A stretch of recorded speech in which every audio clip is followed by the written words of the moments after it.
Hello. Yes, sir. You're audible. Can you hear us, Professor Walter? Similar coordinate. You go ahead.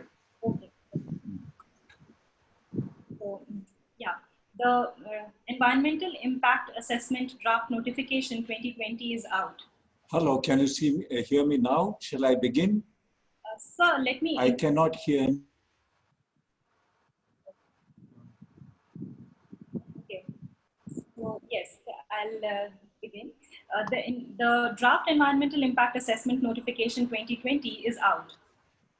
In simple terms, an EIA or Environmental Impact Assessment is an instrument. Hello, Dr. Arjun Kumar. I can't hear. Simi, go ahead.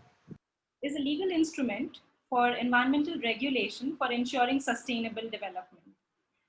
At the international level, there have been several conventions and agreements to draw attention to the challenges faced by the environment. For instance, the Stockholm Convention of 1972. And then we had a host of others like the Rio Conference, establishment of the United Nations Framework Convention on Climate Change, Conference of Parties Summits, Kyoto Protocol, Copenhagen Accord, Paris Agreement, etc. However, I believe that one of these really stand out, that is the Stockholm Convention, where the then Prime Minister of India, Mrs. Indira Gandhi, had raised the interlinkages between poverty and environment at the world platform. Can you hear me now? So I'll begin, shall I? This stands in stark contrast with what this draft environmental impact assessment notification is all about, which seemingly would transfer the environmental resources that sustain entire communities, cultures, and so to say the Jal, Jungle, and Zameen to profit-making projects and corporate entities. It has also been said, based on some analysis, that the notification has the potential to rule out the mandatory impact assessment for at least 40 industries. And then several questions have been raised on the political whims itself, and because it is a notification and it is not a full-fledged act. The government, on the other hand, has justified the EIA notification document, saying that it is in accordance with the rulings of the courts. For instance, it facilitates the MSMEs and the clean technology, which are seemingly small and they do not pollute the environment. So there is nothing based on the government arguments that makes exemptions to any industry, and therefore being called as a pro-industry and anti-environment holds no good ground. But why is there so much of confusion? And there is so much of opposition and so much of apprehension? To the extent that the government, the Ministry of Environment, Forests and Climate Change, has received over 20 lakh representations as comments, as objections, and as suggestions. So to discuss on this very important topic, the Center for Climate Change, the Center for Environment, Climate Change and Sustainable Development at Impact and Policy Research Institute, along with the organizing partner, TERI, School of Advanced Studies, and the media partner, India Water Portal, have convened this very important session to gain insights and clarity from the experts across the spectrum. With these words, I, Simi Mehta, welcome you all and all the distinguished panelists and participants to what is going to be an enthralling session. So gear up yourselves, and dear audience, please type in your questions and identify particular expert or experts whom you want the question to be answered by, which will be taken up subsequently. I now take this opportunity to introduce to you the chair for the session today, Professor Walter Fernandes, who is the founder director of the Northeastern Social Research Center at Guwahati. He has been formerly the director of Indian Social Institute in New Delhi and has been the editor of its quarterly journal, Social Action. His areas of specialization include tribal rights, land rights, livelihood issues, climate justice, peace initiatives, among others.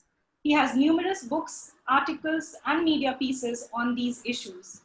One of his recent books include Search for Peace with Justice, Relations Across Borders, Uprooted for Whose Cost. Thank you very much, sir, for accepting our invitation to chair this session. And I now welcome you to make your opening remarks. Over to you, Professor Fernandes. Sir, can you hear us?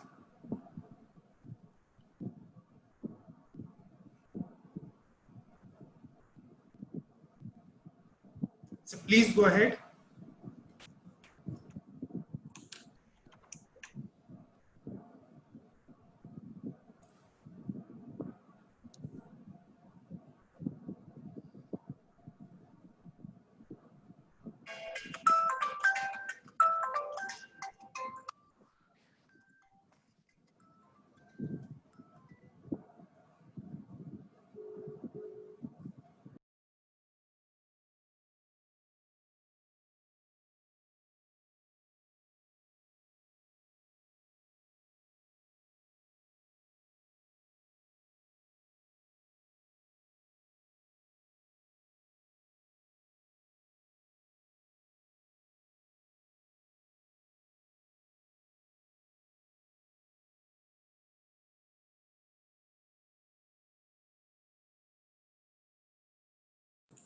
I'll just try once more to connect to sir.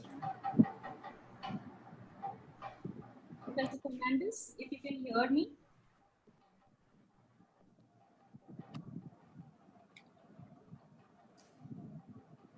Yes, sir.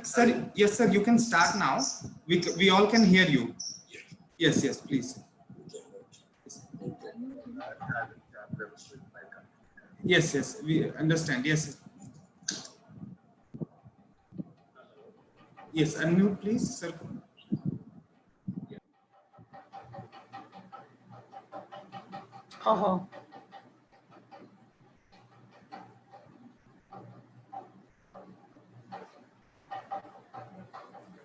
Dr. Walter, you need to unmute your mic.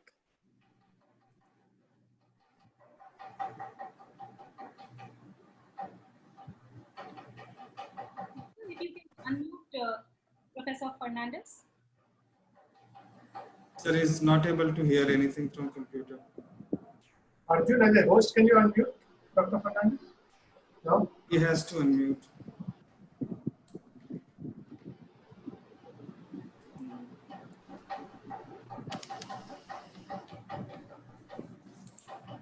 Sir, no. Sir's phone is not working.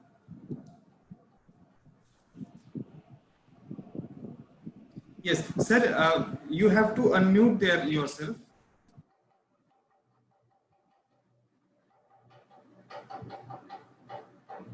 Okay. Okay, I did that. Yeah. Okay. Yeah. Okay. Hello. Am I audible? Yes, yes, sir. Good evening, everybody. I'm sorry about this problem with the technology.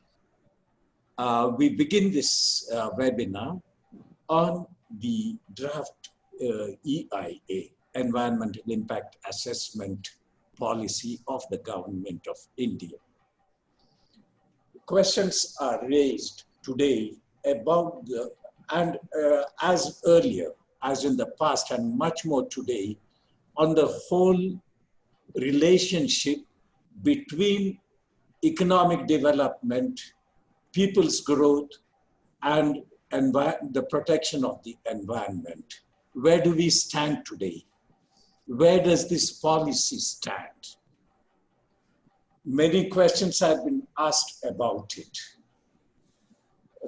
Some have asked whether we are giving up people's livelihood and the environmental impact in favor of private profit alone.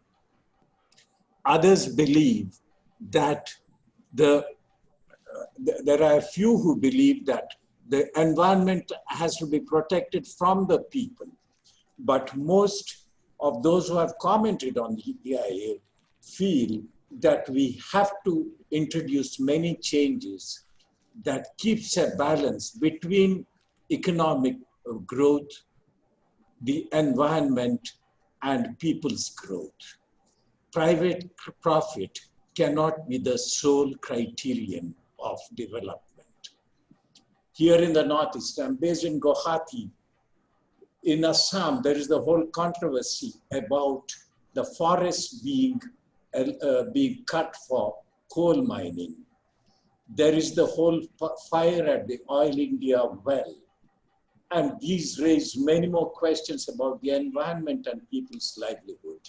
And that's what we are going to discuss now with Dr. D Raghunandan, the president formerly of the Delhi People's Science Group and president of the People's Science Group. He will speak on the state of affairs. Professor Sucharita Sen of JNU will speak of the political economy of the environmental movement and the environmental assessment. Mr. Leo Saldanha will reflect with you on the evolving paradigm of environmental policies. And Mr. Ashish Kothari will dwell on the ecology, environment, and economic development in India, the basic issue in an environmental impact assessment policy. They will speak for about 10 minutes each. Please keep to your time. They'll be followed by 5 discussants who will speak for about 5 minutes each.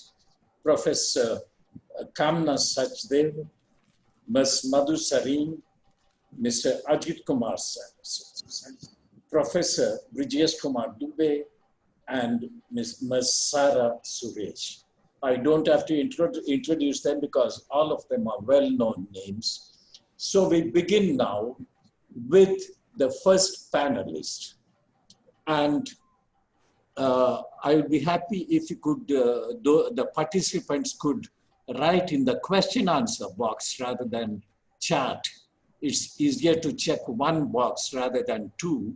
So I'll be checking only the question and answer box. So welcome once again. And we begin first with Dr. D Raghunandan on the stage of affairs. Dr. Raghunandan, welcome. Yeah, good evening, everyone. I hope I'm audible and clear. Yes, yes, sir. Yes. Okay, Yes. thanks. Would you like to introduce, sir? Or we can just go in. Sorry?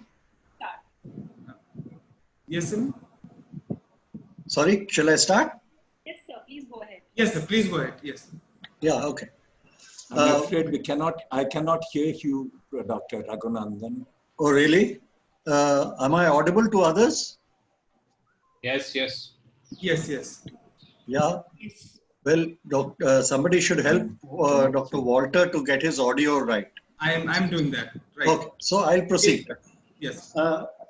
Since I'm the first speaker, the opening batsman, if you like, I thought I would frame the issues about the draft EIA notification 2020 in order to assist my fellow panelists in then focusing on specific areas.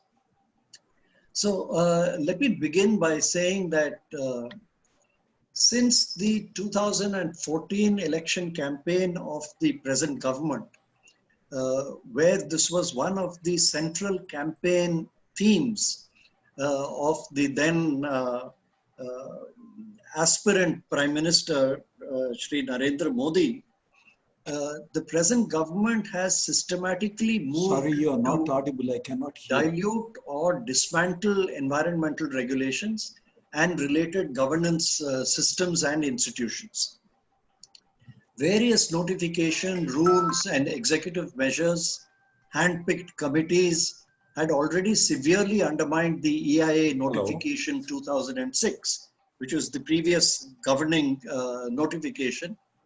For example, through introduction of the concept of linear projects, giving piecemeal clearances, the famous stretches of the Char Dham Yatra, where every 100 kilometers was given separate clearance so that you don't have to deal with a large environmental assessment of the entire highway project. There was no red zone in terms of forest sanctuaries, etc., dilution of the coastal regulatory zones. So the Ministry of Environment and Forests had become a routine approver of almost all projects which came before it, while rejection or reformulation of projects was an extremely rare occurrence. Even during the present COVID pandemic, there were rapid clearances given to a large number of projects through virtual meetings with minimal or no scrutiny at all.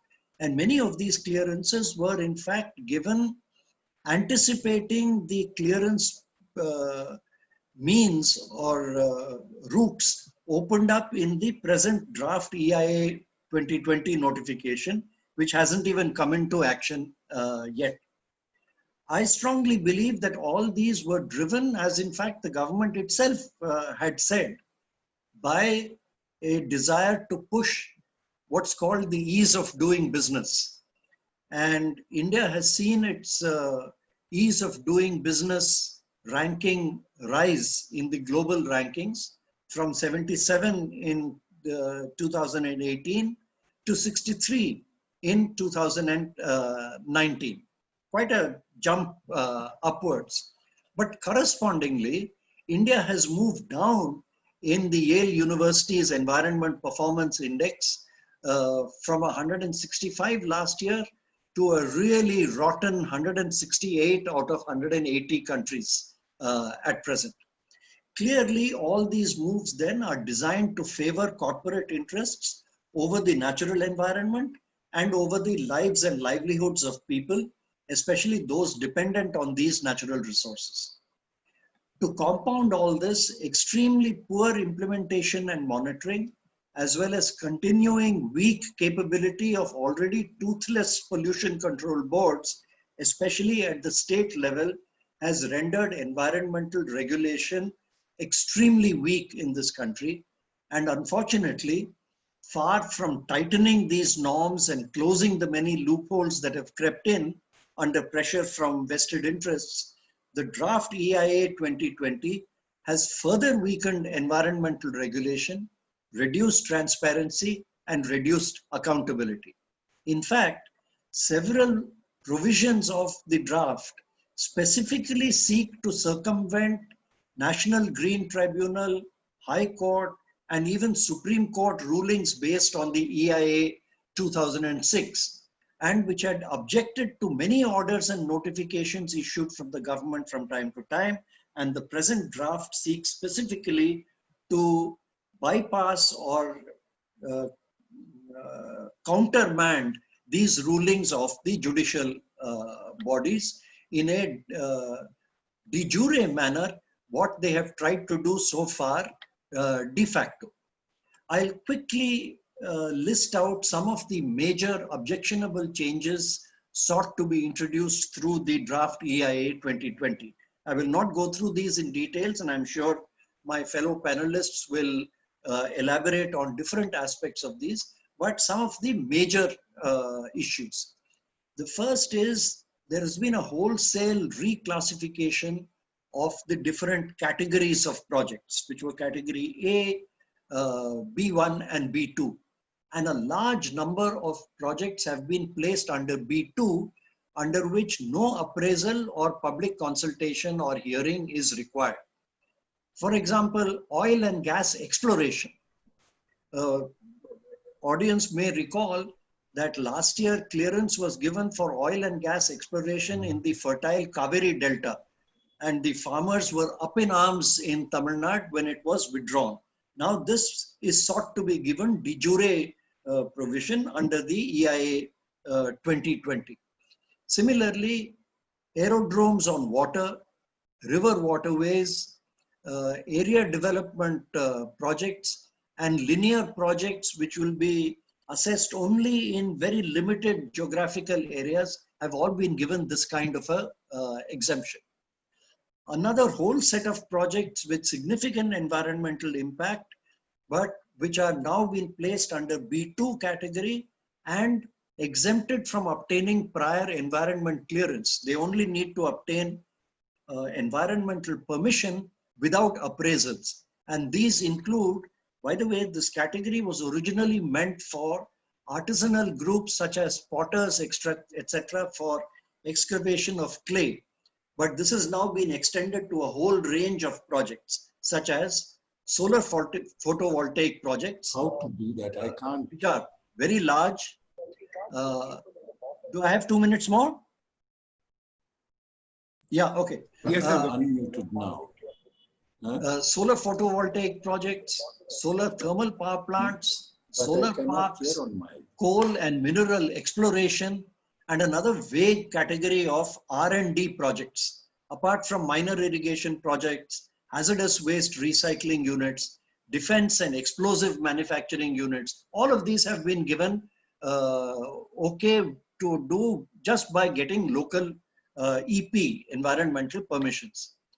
There's a whole category of strategic projects, which includes not only defense and national security projects, but any such project deemed to be strategic by the central government. And it specifies that no information relating to such projects shall be placed in the public domain.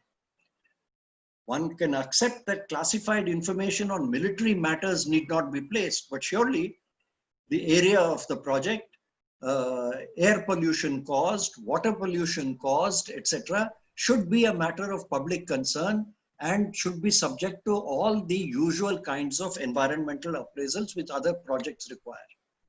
The notice period for the public to respond has been reduced from the earlier 30 days to a mere 20 days.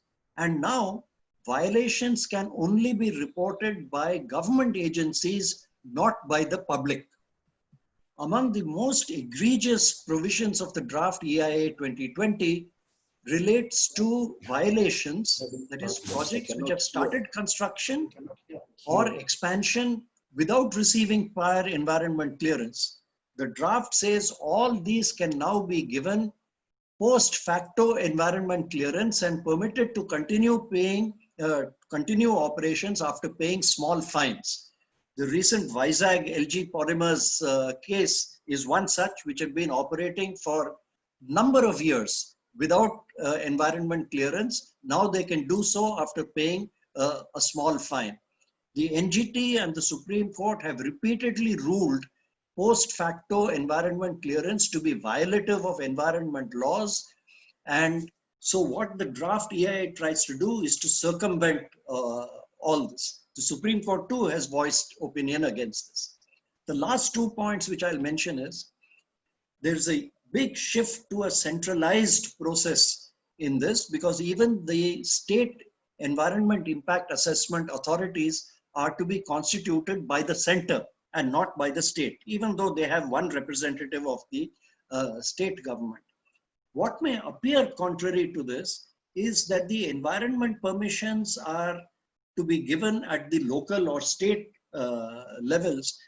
This may look as if it favors the states, but what it really does is to drive a race to the bottom among states as regards environment regulations, with states competing with each other to attract industries by saying, we will give you clearance if the other person does not. So I'll conclude by saying that I believe the draft EIA notification 2020 is a major step towards complete dismantling of environment regulations in this country. And although I hope and wish that this would be completely dropped and scrapped, my fear is that it will not be, but I hope that through mobilization of public opinion, maybe some people may choose to go to the courts. We may at least see some of the most egregious provisions of the draft EIA 2020 being withdrawn. I'll stop here. Thank you very much. Thank you. Thank you so much, Raghu sir, for highlighting all these issues and also highlighting the issues of accountability and transparency. more so responsibility in the management of our natural resources, and the economic progress has to be at that cost. And sir has also rightly mentioned that we are there for these causes, and into looking into intergenerational equity. There are many policy aspects also I want to touch upon, but without wasting any time, I think we should go to our next speaker. Simi, would you like to introduce Prof Sucharita Sen? Thank you, Dr. D Raghunandan. It is always a delight to listen to you. I now invite Professor Sucharita Sen. She's a professor at the Center for the Study of Regional Development, School of Social Sciences at Jawaharlal Nehru University. She was also a Fulbright Nehru Scholar in 2009-10 and was associated with the Ohio State University in Columbus, USA. And she was heading the South Asia Consortium for Interdisciplinary Water Resources Study in Hyderabad between October 2016 to September 2018. It is a research institution that specializes on water issues. She's an economic geographer and has published in the areas of agriculture, natural resources, and rural livelihoods in both international and national platforms. Her recent works are on labor, gender, water, and societal aspects of climate change, both in the context of peri-urban spaces around large metropolitan cities and rural India. She considers teaching as a passion and finds a great deal of satisfaction in engaging with students in the classrooms. So far, she has supervised over 50 MPhil and PhD students. Thank you very much, ma'am, for accepting our invitation. Over to you. Thanks. Actually, when I discussed with Arjun initially, I thought I would make political economy of EIAs as the centerpiece, but recently in the last 2 days, the kind of feedback that we are getting from the Ministry of Environment actually encouraged me to take a slightly different route, though I will be talking about elements of political economy. Now, what I want to start with is somewhat commonplace, and these are things that probably many of us would have learned in the school. But I feel it has become necessary to reiterate all of that, given the kind of response the ministry has given, particularly to Jairam Ramesh's critique to the draft EIA. Two things which has been mentioned. One, that I'm paraphrasing, but one, that we can adopt a balanced trajectory between environment and development that satisfies the needs of both without any conflict with each other. And second, there was a suggestion that environmental destruction is actually reversible, and the minister actually gave the example of Delhi, which is much greener now. So what these two things assume is somewhat dangerous, is that it assumes that there is no trade-off or no contradiction between environment and development. Now, having said that, I would actually like to put forward this idea that some of the functions, again, we know about this, but it is not highlighted enough, that there are some commonalities in the functions of what environment does and what development does. What an ideal case scenario development, I mean, we have to define and redefine the term, and it is, the functions are not quite as separable as we make it out to be, though the processes through which they achieve this function is very different. So when we talk about development, the first vision in the current neoliberal regime which comes to our mind is a vision of investment, but try as we may, we cannot push the idea of, having additional employment generation and income enhancement leading to the benefits of all citizens as also the centerpiece of development, which has been neglected in the recent past. But we must remember this. Now, environment, I would like to categorize, I mean, they are not separable, but I would like to categorize its function as into 4 parts. The first is that it provides direct livelihood to people who are particularly women, tribals, are cases in, and it has sustained their livelihoods for a large number of years, and this needs to be mentioned, and that therefore there's a class character to this dependence on, direct dependence on natural resources. The second is that it actually acts as a factor of production, so land and water and the quality and the quantum of it available actually, in direct, say, in economics terms, it serves as a factor of production. The third is that it provides environmental services, so gives us clean air to breathe in, clean water to drink, acts as a sink for the waste which are being generated, etc. And this element has a clear public health effect. The fourth thing, and the third and the fourth is really not separable, but I'm actually doing it.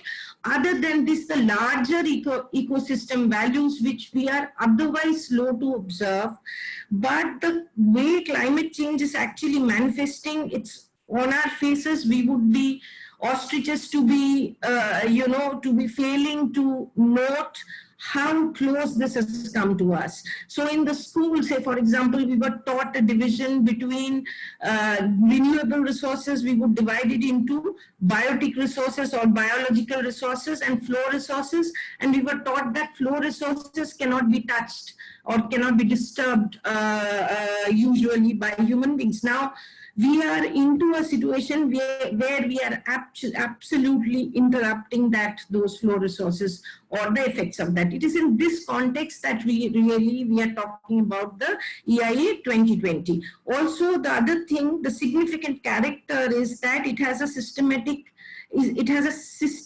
effect. That is, if you disturb land, it disturbs the water, vegetation. So it has a multiplier effect on other natural resources, and it has scale effect. So if you disturb the environment somewhere, so you build a dam somewhere, it is likely to have great deal of impact on the downstream in terms of the water flow and related livelihoods. So development projects which are supposed to be evaluated by the EIA have the potential to disturb all four relationships, and which I was talking about. So one, by directly actually transferring the land from the hands of a set of people or a collective to private hands for the most part.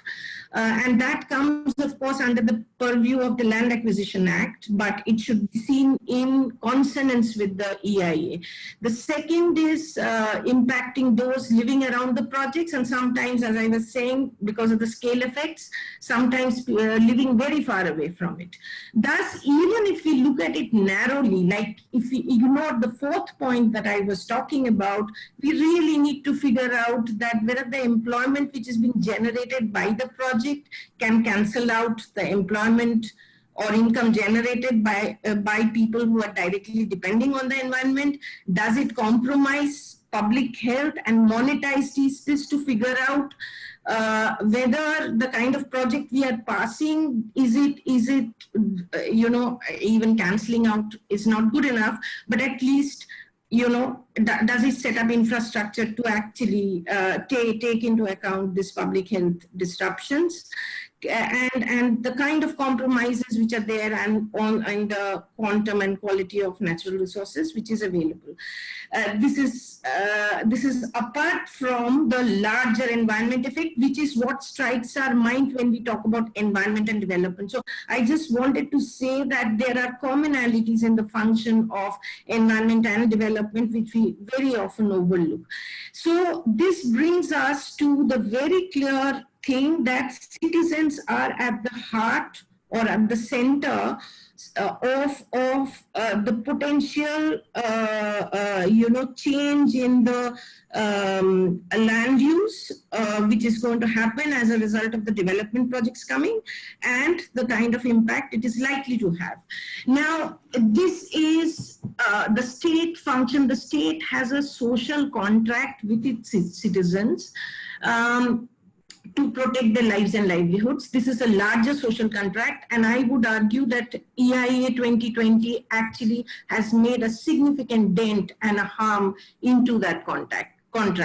The second is it has a specific legal contract in the form of the Environmental Protection Act, which is an act as opposed to the EIA notification of 1986. And I would also argue that draft 2020 is violative of this act, because the state actually pledges to undertake the task of protection and actually improvement of the environment. So the ways in which actually there are steps through which, or a hierarchical order through which this has been dented. That is, the participation of the citizens within this whole process has been dented. The first is, wherever public hearing is there, the days, as Dr. Raghunandan was mentioning, has been reduced from 30 to 20 days, and we can discuss about the effect of this. 30 days itself is a very small time for people to actually go through huge documents, understand, have a collective opinion about the whole thing. Number two, number of projects have been exempt of public hearing. Many have been, and many of these are out of the ambit of EIA altogether, and they only require environmental permission. There are strategic industries, if undefined, that is, the government is supposed to define it, in which case even the information will not be available in the public domain.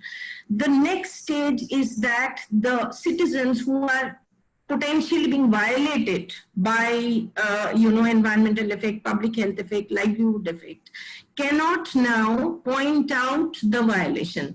I was hearing Jairam Ramesh's interview yesterday, and he was actually mentioning during his time, 99.9% of the violations have been brought to his notice by citizen groups or civil societies, organizations.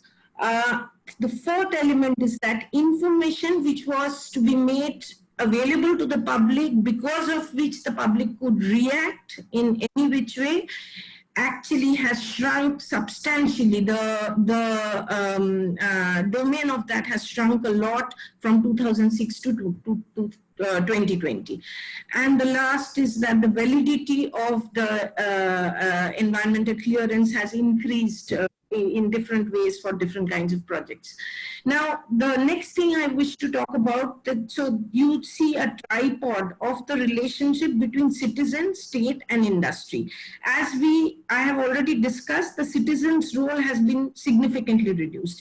Industries, it appears, because it's the flip side of the coin, every way in which it hurts the citizens, it actually. So in this, one of the things which I did not mention is the post facto approval, which actually which preempts the possibility of rejection and allows the industry to pay for the violation. So to say, nothing to, we don't even talk about the environmental harm which has happened. State position is not so obvious here, but the lack of information being made available leads to lower levels of public accountability. So if rejections are not also based on solid information, because the nature of information required has changed substantially, the approval or the permission is more ad hoc, and this could actually be dependent on the industry's nature of association with the state. In this, I would like to also point out, and I will go into detail in the question answer if possible, there is an increasing power of the central government vis-a-vis the state government, which Dr. Raghunandan also mentioned. In terms of the reclassification or the sectors classification, there is this B2 category now, which does not require environmental EIAs. So the first thing is that I will just take up three groups here. The first is most of our look at the kind of development projects that we are having. Most of that is actually urban centric. The kind of expansions which you are having in the urban or the large metropolitan cities or around it constitutes a major part of it. Now, much of it or almost all of it is going to be outside the ambit of the EIA, because the building and construction limit has been raised to 1.5 lakh square meters, elevated road, flyovers, bridges, all these now come into the B2 category. So the entire urban expansion, which is one of the major ways in we are developing now, is outside the ambit. The second is in terms of the scale effect, which we do not understand properly. The irrigation project, large number of irrigation projects which transfer water from one place to the other are also, and also inland navigation is one of the things which also has a scale effect. They are outside the ambit. And third is in terms of public health, pollution polluting industries like dyes, synthetic organic chemicals, bulk drug and intermediates, all of this are exempt so long as they are in small and medium sector. Now, I would like to sum up this whole thing. And, you know, when you read or go through the EIA 2020, or you look at the changes which has happened between 2006 and 2020, or even the amendments to the 2006, which has happened much later in 13, you actually can not find, at least I could not find, I would like to be informed, it was impossible to you know, figure out that the end objective is to protect environment.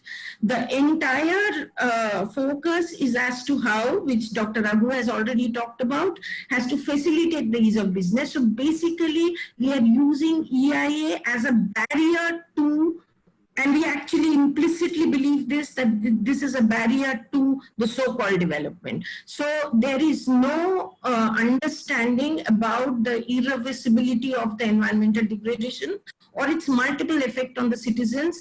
This seems to have completely been bypassed from the minds of those who have drafted this notification.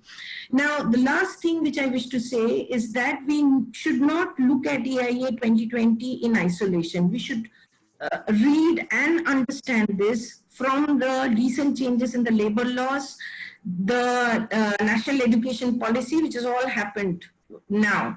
And there are common binding features in all of this. Number one, all of this in a certain way would lead to disempowerment of citizens, poor or the marginalized.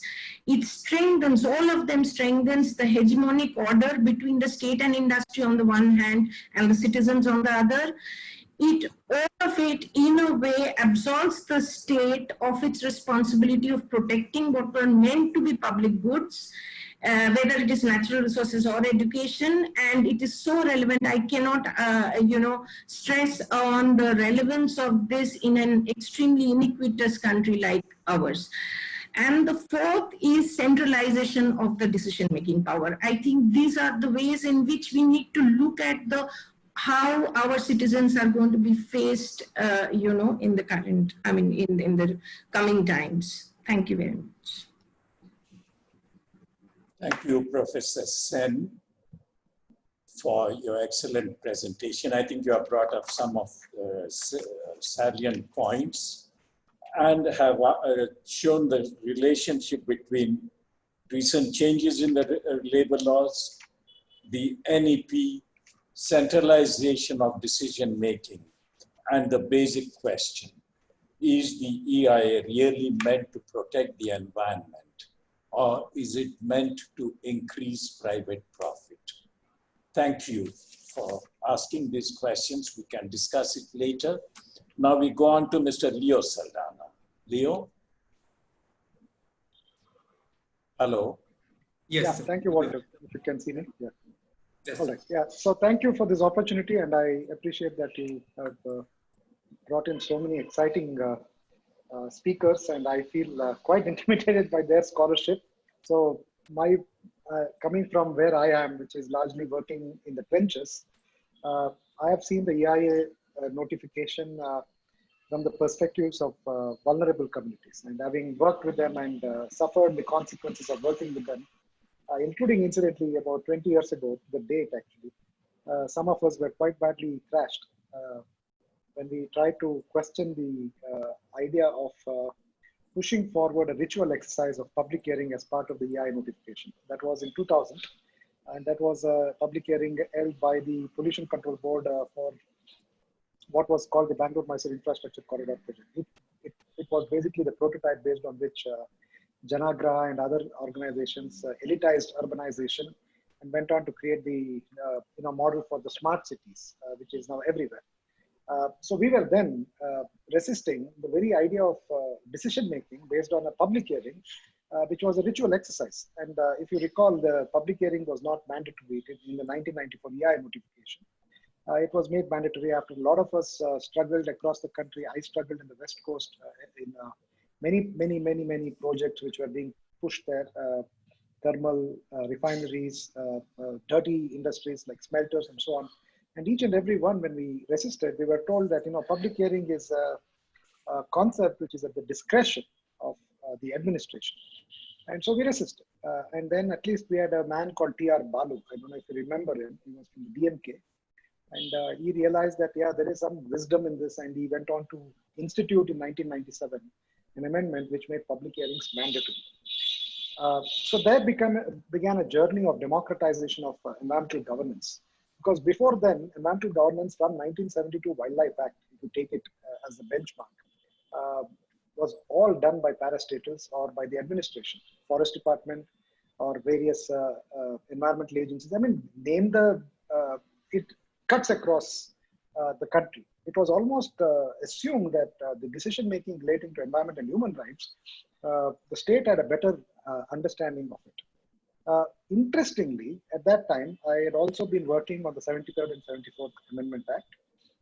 And Mr. Deve Gowda had become Prime Minister for a brief term. And am I audible?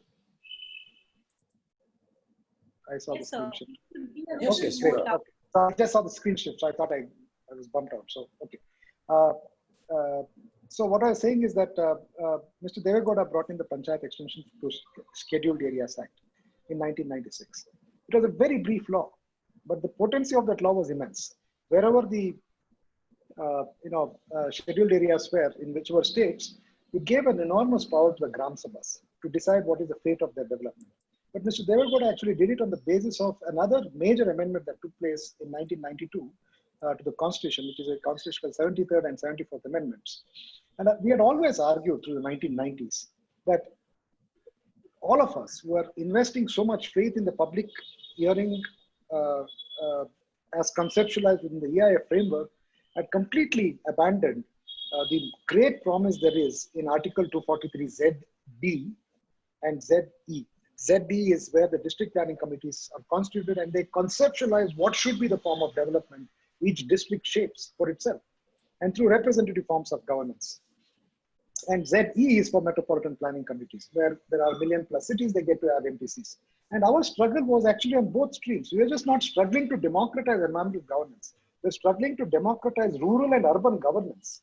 And we said that environmental governance should be nested within this. I recall that in 1996-97, we actually had a huge campaign demanding that the future of Dakshin Kannada region, as it was then called, but now it is Bangalore and Udupi districts, should be envisaged by the people through their panchayats and through their town councils and etc. At the same time in Bangalore, we were arguing that anything that you want to do for Bangalore cannot be outside the scope of the 74th Amendment, which required to conceptualize the city as meeting the aspirations of the then public, right? And through a deeply democratic process. We used to hold public hearings those times because the state was refusing to hold. So why I'm bringing all this is because Mr. Balu did an amazing thing in 1998, if I recall, right? Jayalalitha was the chief minister and they didn't get along very well. And she had a huge plan to build a secretariat, much like what's happening with Modi in Delhi now. I mean, whatever he's trying to do with the parliament. I mean, I don't know if it is true, but the parliament caught fire, I believe, yesterday. I'm not sure. Some news was saying. And I was just wondering if, things catch fire only when they are supposed to be brought down. It seems very strange. But anyway, in Jayalalitha's case, what she wanted to do was take off the Marina Beach and put the secretariat on it. And so Balu amended the EIA notification and brought area development projects as a concept within the framework of the EIA notification, right? And so it required a central government consent. So obviously he was not going to give consent to Jayalalitha's dream project. So the secretariat never got built. The point here is that the EIA instrument has always been manipulated to political will. In Balu's case, he may have done 1 or 2 good acts, but his successor, D Raja, did tremendously horrible things to the EIA notification, because what happened during 2002 is the World Bank's environmental management capacity building project pumped a lot of money. If I recall right, about 20-25 crores. And it was to revolutionize environmental governance across India. And we got into it and we said, what is the agenda here? And the agenda simply was to streamline it so that parastatals would take over environmental governance and not democratically elected bodies, right? So EMCB, as it was called for short, promoted a model of development. I think ERM consultants was given the chunk of money, and they went around and basically promoted the 2005 draft EIA notification. It was totally flawed. It basically was walking away from PESA and the 73rd and 74th Amendment. We still didn't have the Right to Information Act then. We still didn't have the Forest Rights Act. So basically, they were driving very fast away from the kind of deep democratization and devolution of power that was promised in the Constitution. So we resisted, and we resisted quite hard. And at that time, Pradipta Ghosh was the secretary. I recall Meena Gupta and Pradipta Ghosh sitting in a room, and NAPM had a convention at the same time in Delhi. And parallelly, we also had a convention called Environmental MOEF SUNO, which means we held public hearings to say, don't push for the 2005 draft notification. It will devastate human rights. It will destroy human rights and environment. And then some of us were invited to talk to them as part of their consultation. So we walked in, and here we were sitting. It was on the National Environmental Policy, the consultation. And while we were discussing, Pradipta Ghosh was there. I recall Asad Ramani was also there. And I asked Pradipta Ghosh, why are you not willing to open up the ministry to conversations? Why do you think that you know everything, right? Now, Pradipta Ghosh has a history. He was with the Asian Development Bank, and more importantly, he was with the Govindarajan Committee on Investment Reforms when Vajpayee was Prime Minister. But here we were serving the Congress UPA government, right? He wanted to implement the Govindarajan Committee's recommendations, which is what? Almost a dozen years later, right? Sorry, not dozen years later, 3 years later, because 2002, the committee had submitted its recommendations, which obviously Vajpayee did not win an election. So it came to Manmohan Singh, and here Pradipta Ghosh was serving the committee's mandate by trying to whittle down any possibility of ensuring democratization of environmental governance would take place. So if you read the NEP, you will find it etched into the NEP that the entire environmental governance framework of India shall follow the dictum of Govindarajan Committee. And what it actually said was very straightforward. It said environmental and forest clearances have become bottlenecks to investment and growth, and therefore they need to be taken out. So it was basically, decapitating the very idea of deeply democratizing environmental governance in India. So the rest is all, very ritualistic, because 2006 notification came. Pradipta Ghosh retires. I think he joined TERI, if I'm not mistaken. But more importantly, 40 amendments take place. Now, throughout these amendments, I remember each and every amendment, right? Like I heard Raghunandan say that about, aircrafts landing. Why is that coming in the 2020 draft? It's because Loktak Lake as a project in which they want to bring in tourism, right? The same in Chilka, right? When it comes to why are metro and automobile projects not there? I mean, as if metro doesn't have impacts. Automobile sector doesn't impact the environment and human rights. But they were actually removed from the 2005 draft by Manmohan Singh. In fact, I've said this before and I say it again, Sridharan went and said, and Prakash Javadekar repeats that yesterday in the Business Standard interview, that metro is the best model of sustainable development. Now, you see this kind of conceptualization that metro solves the environment and human rights problem by cleaning up the air, and we have all contributed to that by not really critically examining the underpinnings of such technocratic decision making. So what happened with this kind of thinking with Sridharan coming in and basically taking out a hugely impacting project? Metro has devastated Bangalore. Metro has devastated Hyderabad. Metro has devastated Delhi, right? We don't talk about it because we simply seem to, there's so much happening suddenly, right? Automobile sector lobbied and got automobile sector out of the purview of the notification. Now, the reason why these things happen is because it is a notification. It is executive led. At the time of Manmohan Singh, the executive was not as powerful as it is today. Now, today, almost everything is done by the executive, right? It is an executive-led administration. And therefore, we have much worse dilutions. But this was coming. Jairam Ramesh, we remember arguing with Jairam. Yes, I agree with everything he says now. But when he was ministers, we said to him very clearly, please do not allow this notification to go ahead. Try and democratize environmental governance. Turn the notification into an EIA Act. At the same time, we also said, do not come up with a CRZ 2010. Because CRZ is also a notification, right? So, and then we had all sorts of other arguments with him. I mean, it was good. At least Jairam Ramesh was a very democratic person. You could argue with him. You could disagree or agree. But Prakash Javadekar is of a totally different. I mean, he talks down to you.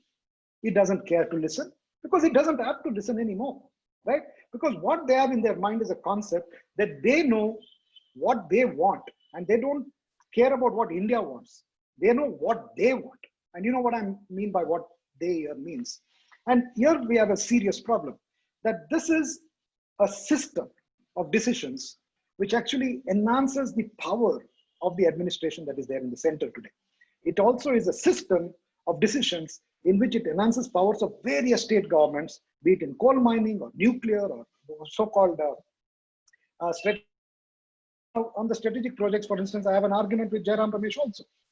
We fought against the POSCO project along with the local people there. At that time, there were two committees set up. Both committees rejected the clearances given to the POSCO project. But Mr. Jairam Ramesh went on to approve it because Mr. Manmohan Singh, Dr. Manmohan Singh had told him it is a strategic project. You see, now you see what happens. POSCO suddenly becomes a private investment project, becomes a strategic project. Public sector did not have strategic intent, but private sector suddenly became strategic. So, you know, the manipulation is embedded inside the possibility of a notification being the masthead of governance of environment and human rights. And that is what we have to attack now. Now, I don't care about what happened in the past. A lot of mistakes happened. But if we want to really move forward, and we are in a very, very critical stage in India's history. Now, we have freedom, political freedom and all that. But today we need freedom from this kind of manipulation of democratic institutions, and for which we must democratize. And this has to be a national movement. This is a moment in our lifetimes which we should not fail future generations with. If we continue to say, I'm okay with a modified version of 2006, believe me, as good as putting the last nail in the coffin on environmental governance in India. And I want to end by saying, because I know I'm running out of time, there was an idea about this competition between states, right? Right from the global investors meet in the early 90s to what happens yesterday or what happened last month or what happens now with the lockdown, where democratic rights are suspended, right? Where parliament is suspended, where legislative assemblies are not working. The amount of decisions that are made relating to land, relating to water, relating to natural resources, all of them are driven through parastatal instruments. All of them are ordinance Raj.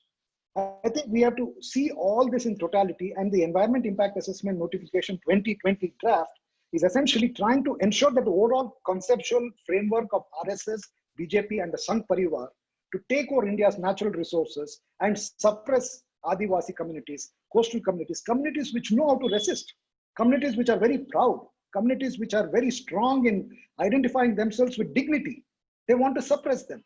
And therefore they must have this draft notification. So I think if you can see this as clearly as I see it, if you can all collectively see it, I think this is a real freedom movement that we all need to fight.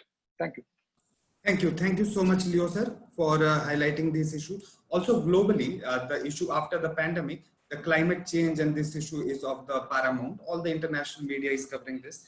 Sir has rightly highlighted few very pertinent issues that most of these powers are not going to urban local bodies or local self-government, but going to these parastatals. We have seen the same things in our smart cities mission, where we have special purpose vehicles, and those are away from the ambit. And the consultation which is taking place, that's just for the namesake. And as Leo sir has highlighted so many things, this is actually going to some limited Babu control or the clearances which it is going from. And sir is rightly highlighting freedom from these kind of manipulative institutions. And I would just add that going ahead, we have this national infrastructure pipeline of more than 110 lakh crores, where we have more than 7,000 projects. And these projects will also be done by these parastatals and these new institutions. Similarly, we have smart cities, Amrut, Bharatmala, Sagarmala, Metro, and all we discussed. Also now agricultural infrastructure fund and other things has also been seen. So in this aspect, we also have to see, without losing any time, we'll just go to our next speaker. And Simi, would you like to introduce, please? Thank you very much. Thank you, Dr. Arjun, and thank you very much, Leo sir. It is always it is always a music to listen to you and gain a lot of your very important perspectives. So now I invite Professor Kothari. He is the founder member of Kalpvriksh. He is the member of many people's movements. He has taught at Indian Institute of Public Administration. He has coordinated India's National Biodiversity Strategy and Action Plan. He has served on the boards of Greenpeace International India, the ICCA Consortium, and he also helps coordinate the Vikalp Sangam, Global Tapestry of Alternatives, and Radical Ecology Democracy. He is the co-author and co-editor of Churning the Earth, Alternative Futures, and Pluriverse, a post-development dictionary. Thank you very much, sir, for joining us. I welcome you, and over to you, sir. Thank you. Thanks for this opportunity. I have the advantage of going after three fantastic speakers who've actually laid a lot of the ground. Raghu, I think, sort of basically dissected the notification really clearly, so I don't think I need to go into that at all. Sucharita very nicely talked about the various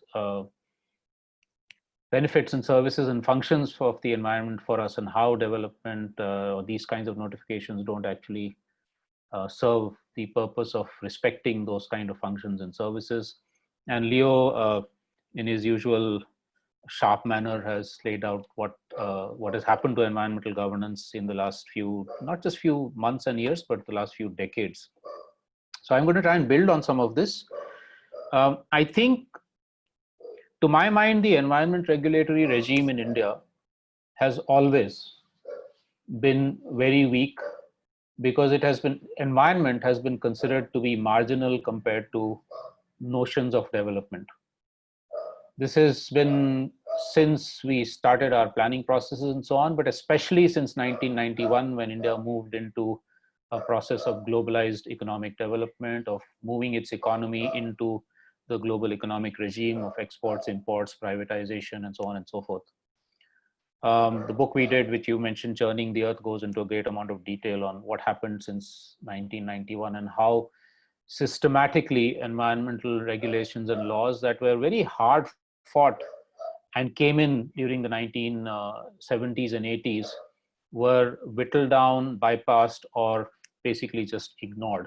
And this has happened systematically, repeatedly by all the governments in central government power. The current one is just probably the most horrible, but previous governments have not necessarily been much better with regard to how the environment is treated. I think, therefore, so unless we actually fundamentally reimagine what development itself is, we're always going to be fighting a losing battle. And what I'd like to do over the next 5-10 minutes is to actually lay out what I think are 4 or 5 crucial shifts, mind shifts, cultural shifts, shifts in economy and politics that have to happen if we want not to repeat the kinds of things that have happened, and not to have notifications like the EIA one that we're all fighting against right now. We have to challenge the notion that development is growth at any cost. Virtually every country in the world, except with the exception of Bhutan and maybe more recently New Zealand, has taken economic growth as a mantra, as something that's kind of God-given, that everybody has to go in that direction. And we've heard repeatedly finance ministers and developmentalists saying we have to have growth at any cost. And they're being honest, it is actually growth at any cost, whether it's at the cost of the environment or people's displacement or whatever it is. Now, unless that itself is fundamentally challenged, there's a problem, because you cannot, and this is so clear in the COVID times, you cannot possibly have, and with climate crisis, you cannot possibly have infinite growth, which is to say ever increasing use of energy and materials on a finite planet. And I think it's very interesting and important for us to remind ourselves and to tell all young people, especially because people have forgotten that the root of the word economics and the word ecology are the same, which is oikos, which means our home. Now, as somebody very astutely asked once, if ecology is about understanding our home and economics is about managing our home, how can economics be outside of ecology? How can we manage a home that we don't understand? Okay, And so, in fact, all economics departments need to be within a department of ecology or a school of ecology or a university of ecology. In fact, it's usually the other way around, and ecology often is not even a subject within economics. So my first point is to rethink of what development or progress or well-being is from the point of view of understanding that anything that we do has to be within an understanding of our ecological limits. And that also then means respecting the rest of nature. Just as we want human rights, just as we want me to respect you as a human being, we also have to learn or relearn from indigenous peoples, especially how to respect the rest of nature, and that the earth is not meant just for human beings. That's number one. We don't have the time for me to go into details on what that means, what kind of restructuring of the economy it means, but I think I'm just trying to lay out some fundamental principles here. Second, the notion of environmental or ecological justice. Sucharita very rightly talked about a class factor here. So for instance, when a decision is taken by the government of India to auction coal blocks in the middle of forests in central India, who is taking a decision for whose benefit and with at whose cost becomes a very important question to ask. So the notion of ecological and environmental justice, which is nowhere in the EIA notification and has not been part of the environmental regulatory regime at all, is exactly this. If I am to benefit from that coal auctions because there will be thermal power, which I will be able to use my laptop on and meet all of you online, but the Adivasis in central India and the tigers and the elephants and whatever else exists there are going to be displaced, there is clearly an issue of injustice here. And that injustice ties in to other forms of social and economic inequalities, whether it's class or it's caste or it's gender. We should never forget the fact that environment and how it's dealt with in India is intertwined with the issues of social and economic injustice that we already have as an underlying factor in India. And especially gender and casteism, I think, are issues that we have to look at, or for instance, how Adivasis are treated by non-Adivasis. The third important point here is, what do we mean by progress and well-being and development? Now, we have taken GDP growth as being the sole indicator of development. It's actually, to my mind, amazing, maybe not so amazing, but it's tragic that even if you look at the sustainable development goals of the United Nations, which everybody's supposed to be following, and most people are happy about, one of the 17 goals is economic growth. Now, to my mind, that's inherently contradictory, given the fact that economic growth has actually caused the kinds of global problems that we're seeing right now. Whereas, in fact, if you think of indicators of well-being, like, does everybody have clean drinking water to drink? Does everybody have adequate nutritious food to eat? Does everybody have a working environment in which is dignified? Does everybody have opportunities for being part of decision making? Does everybody have access to community health services and just to be healthy, etc.? If we think of these as very fundamental and mostly qualitative indicators, some might be quantitative, mostly qualitative indicators, we actually rethink development in a very different way compared to where we're only saying let's have 6%, 10%, 8% economic growth, where in fact these fundamental goals of well-being are not necessarily being met, and in fact we're actually snatching away even from those communities that do have clean water and air. We're snatching that away and replacing it with dirty water and dirty air. The fourth crucial thing which relates to these is the issue of ownership.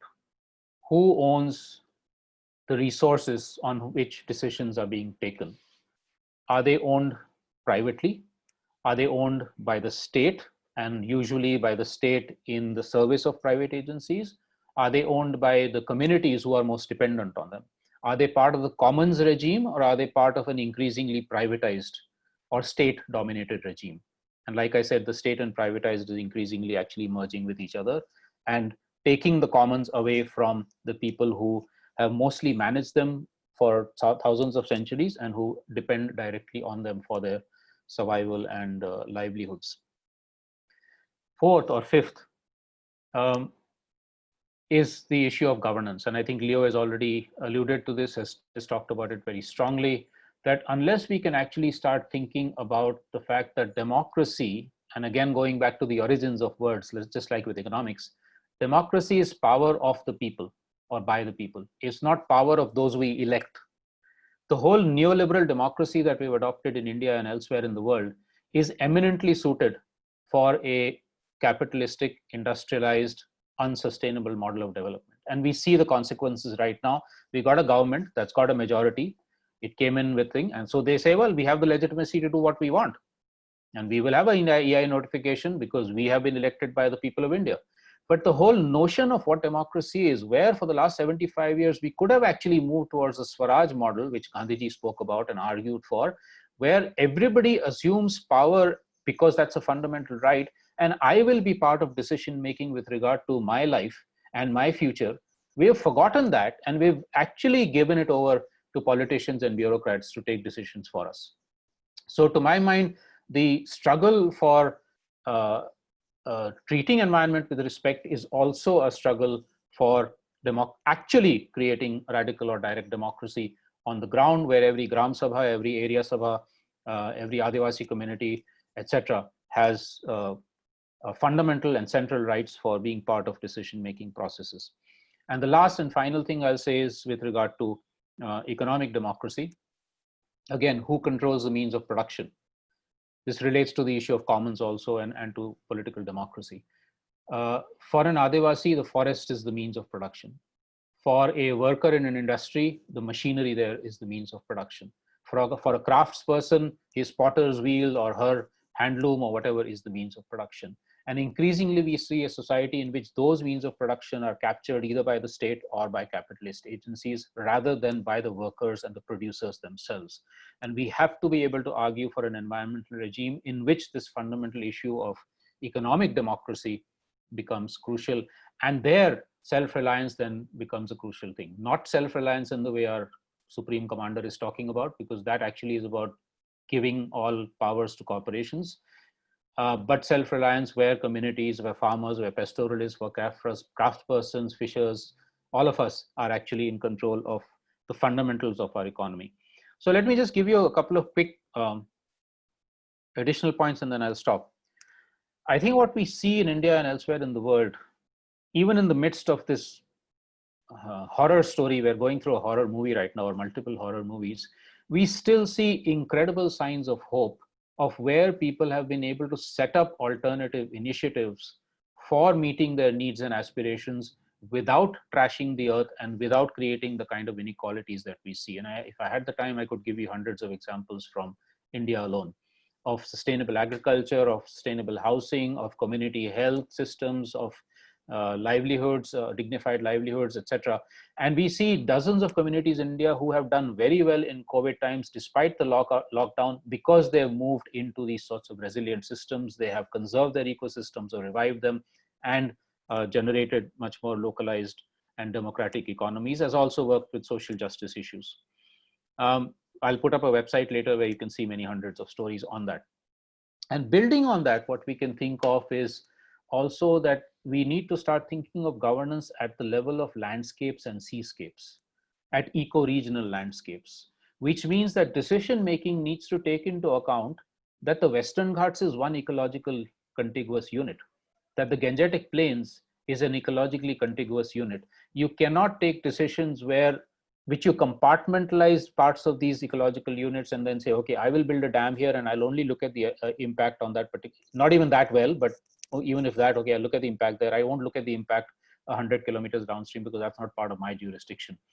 Or a factory which creates pollution or whatever it is. So moving to an eco-regional political decision-making, an economic decision-making level, and then of course within that also looking at the impacts of particular projects is something that we have to argue for in any kind of environmental regulatory regime or political democratic regime.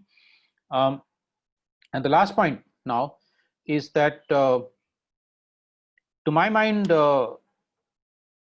what the government has given us inadvertently, and I'm looking at the silver lining here, is an occasion for us to mobilize massively across the country, actually across the world. We see, for instance, what George Floyd's murder has done in the US. I would think the EIA notification is India's environmental George Floyd moment. where we can do that kind of mobilization. We can cut across sectors, workers' unions, fishing communities, farmers, environmental organizations, etc., cut across sectors to see what are the common elements we have, how we are all threatened by something like this. And to my mind, I think the youth mobilization that has taken place in the last month or two, which has actually shaken the government, which is why they tried to take down the websites of these youth organizations, is a fantastic indication of the fact that perhaps, just perhaps, this crisis has given us an opportunity, including the COVID crisis, has given us an opportunity to collaborate and mobilize much more strongly. And we need to take that opportunity. Thank you. Thank you so much, Ashish Kothari sir, for highlighting these facts and also highlighting eco-regional, economic democracy, commons, alternatives, ownership of resources, but more than what the gravity of situation is. And sir is highlighting that this is India's George Floyd movement. Without wasting any time, I would quickly ask our chair to quickly give a 5-minute thoughts over the presentations and the panelists, what panelists says. Professor Fernandes, can you hear us? Yeah, so your mic is on mute, so if you can unmute, yes. It's there on the left bottom on the screen. Unmute, kindly, sir. Can you hear me now? Yes, please go ahead, sir. Yes. Yes. Okay. So thank you all 4 panelists. Unfortunately, I couldn't hear Dr. Damodar, the first panelist, because of problems with my computer, not his fault. But I think at least the remaining 3 have brought together, sorry, Dr. Raghunandan, I couldn't hear you, but the remaining 3 have practically brought out some common points. One is that an EIA has to be seen in its totality. It cannot be seen in isolation. The government would be most happy to have a seat in isolation and treat it only as an environmental issue. All of you have brought out the development issue, the democracy issue, and who takes the decision for whom. The whole class character of the EIA, the whole class character that is linked to the class character of development itself, that there are caste, class, gender issues of justice. But the EIA seems to be based on the classical presentation of GDP as the only criterion for development, economic growth as the sole criterion, forgetting the people and ecology. And it's time we brought it together. And the second point that has been brought out is its closed link with the labor laws, with the working class itself, and with the whole set of other people, the tribals on one side, the class component, the caste component. And based on that, the question was asked, who is taking these decisions and for whom? In other words, what type of governance do we have today and what type of governance do we need? So you have asked some basic questions. I will not go into all those. So I think now we can call on the discussants to speak for not more than 5 minutes because we are more than half an hour behind schedule. So we request you to be brief, make some main points, and continue the discussion, react to the discussion on these issues.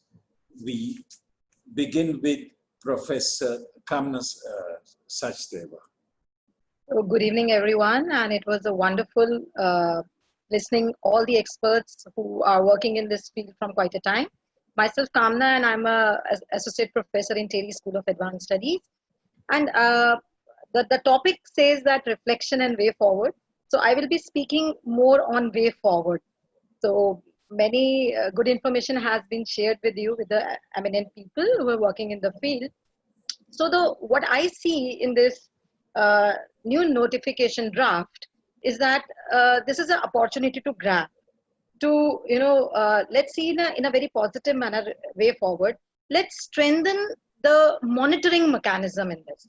So if we take a notification of 2006 and this draft notification, if we will talk about the strengthening of the post-clearance monitoring, that means that all the projects which get EC clearance, does they, get the monitoring done or not? We should put all the monitoring data in the public domain. By this way, the public participation will also increase. Per se, that how many monitoring visits has been done, how many projects has been monitored post clearance. So this was a gap in a previous notification and this also. So we should take this opportunity to improve the previous notification. So I see monitoring is a very important aspect on which we should need to focus as a way forward in this notification. Another thing is that I'm listening all the experts that ease to business and we are talking about. Yes, environmental this assessment is very, very important for all kind of project, even in very small projects of construction where groundwater extraction takes place. When we talk about the EIA notification, we should talk about the biocentric approach. That means every life is important. But I tell you that we need to have quicker clearances, but robust clearances. So the way forward I see in that manner, because we have to increase our adaptive capacity. So we are very poor in our adaptive capacity. So to increase our adaptive capacity, we need to strengthen that. This will have two benefits. One, we will have a better monitoring. Plus, we will be increasing our adaptive capacity by strengthening our environmental, you can say domains or ecosystems, or strengthening our biomes which are there. So through this EIA, we should grab the opportunity to, improve our environment, to strengthen monitoring mechanism, putting everything in public domain in that manner so that participation automatically comes. So this will be creating a pressure on the government that, everything is in public domain, so that, we need to be better in monitoring and other stuff. So I rest here because other discussant has to speak. So thank you, everyone. So let's move forward. Yeah. Thank you. Thank you, Professor Sachdeva. Now I call on Ms. Madhu Sarin. Madhu Sarin? Yeah. Yeah. Yeah, coming. Yeah. Oops, I'm trying to show my face. It's been off. I think so much ground has already been covered by the previous speakers. I would just like to focus on a few points. The first is, given that the EIA notification will impact everybody and ideally, should be accessible to all the people, especially those in remote areas whose resources are likely to be impacted. An 83-page document in English, and at the most maybe Hindi till now, although there's been talk about translating it into 22 languages. How accessible is it? The whole focus, which some of the speakers have already highlighted, needs to be on democratization of environmental governance and creating space for the people most directly dependent on resources to have a say in how those are managed.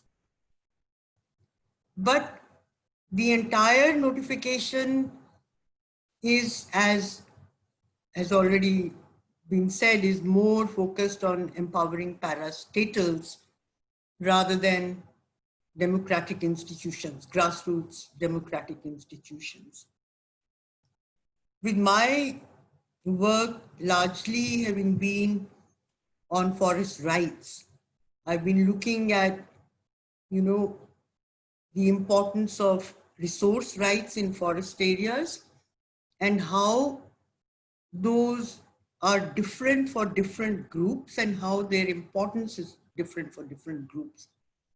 So the differentiation, the inequities in our society, the importance of ensuring empowerment of the most marginalized communities and within them, the women, a more sort of gender sensitive approach.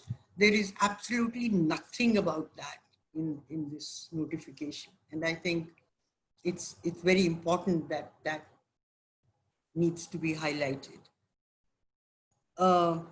Then this whole thing of, ex post facto clearances, etc. And I was just trying to imagine, people who are fighting, who've been fighting against projects in their areas, and suddenly they find that that project has got ex post facto clearance and there's nothing left. They can't even fight against it anymore, at least legally. That's been cleared.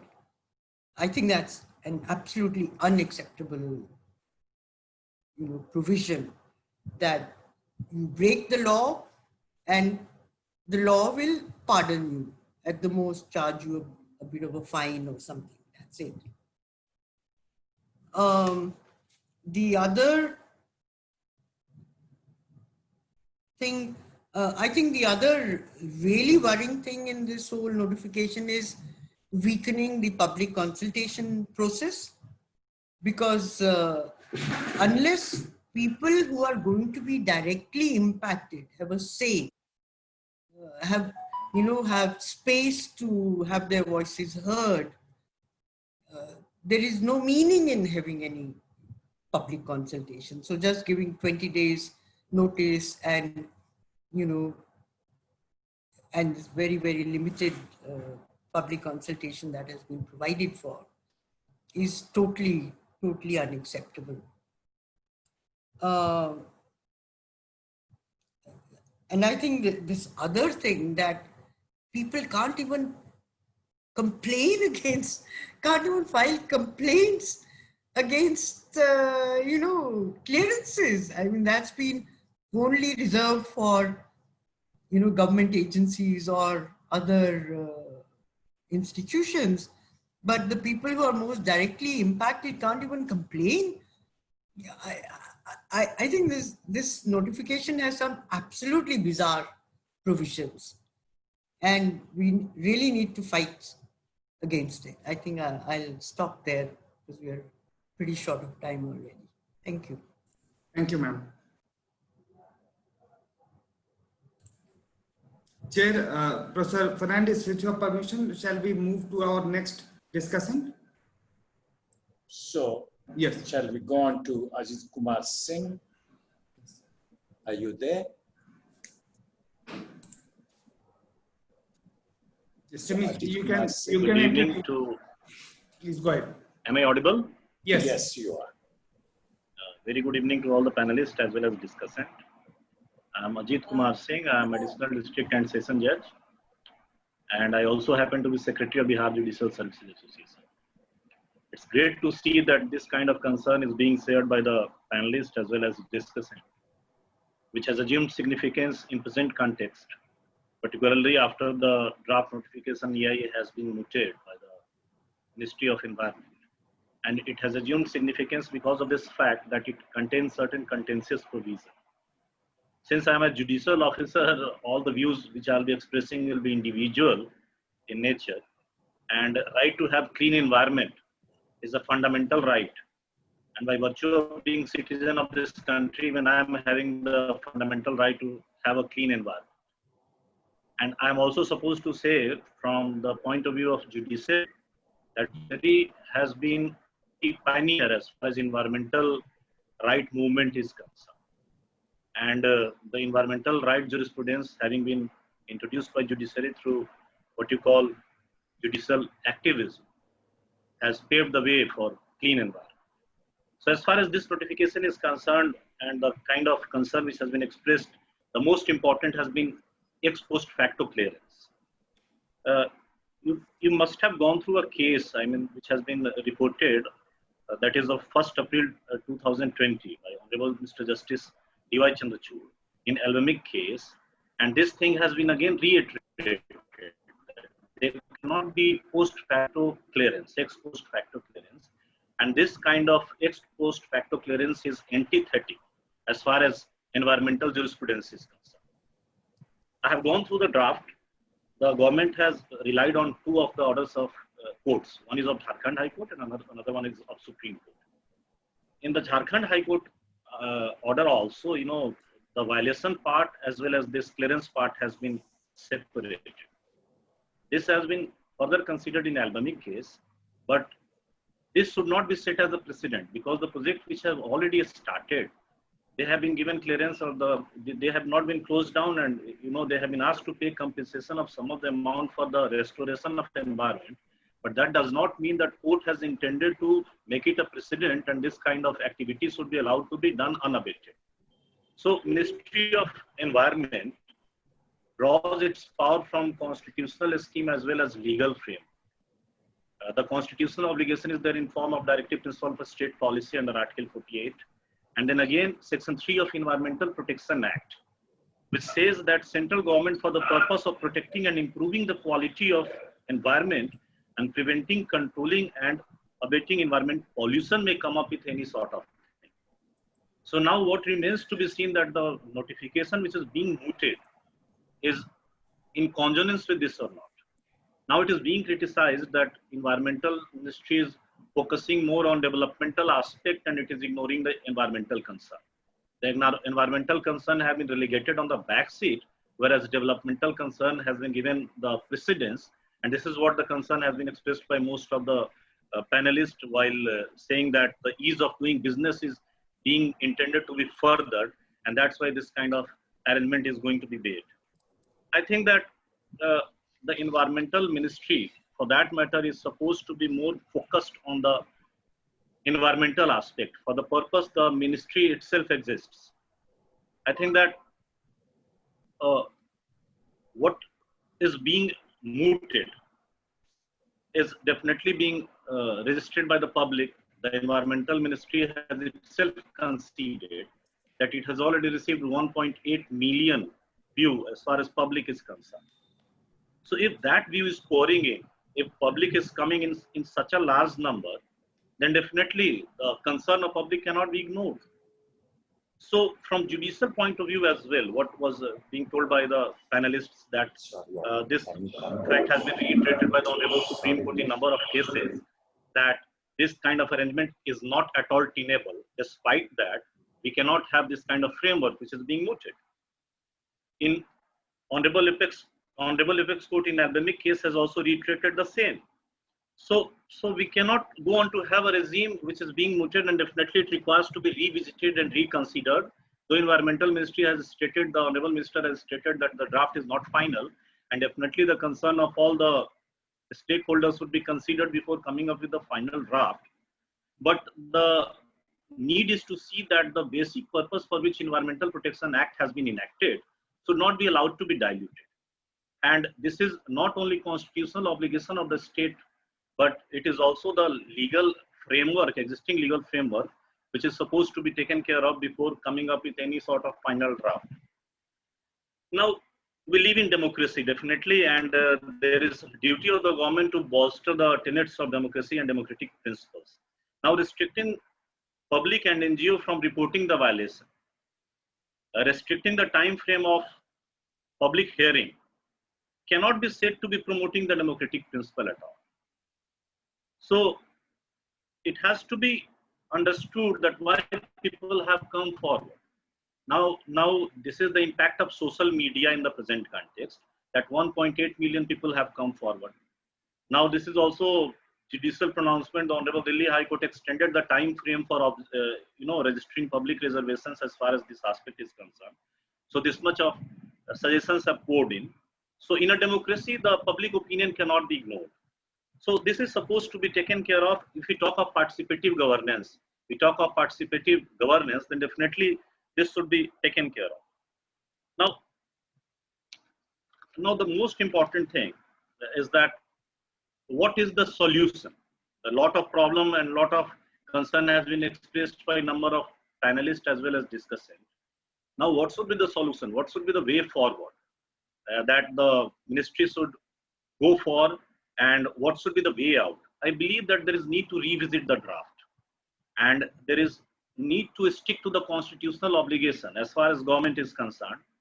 And the government is also supposed to take care of the judicial pronouncements to this effect, and the environmental ministry is supposed to think from the perspective of environment primarily, and the developmental aspect is definitely an area of concern as far as our country is concerned, but environment cannot be allowed to be relegated on backseat for the purpose of development.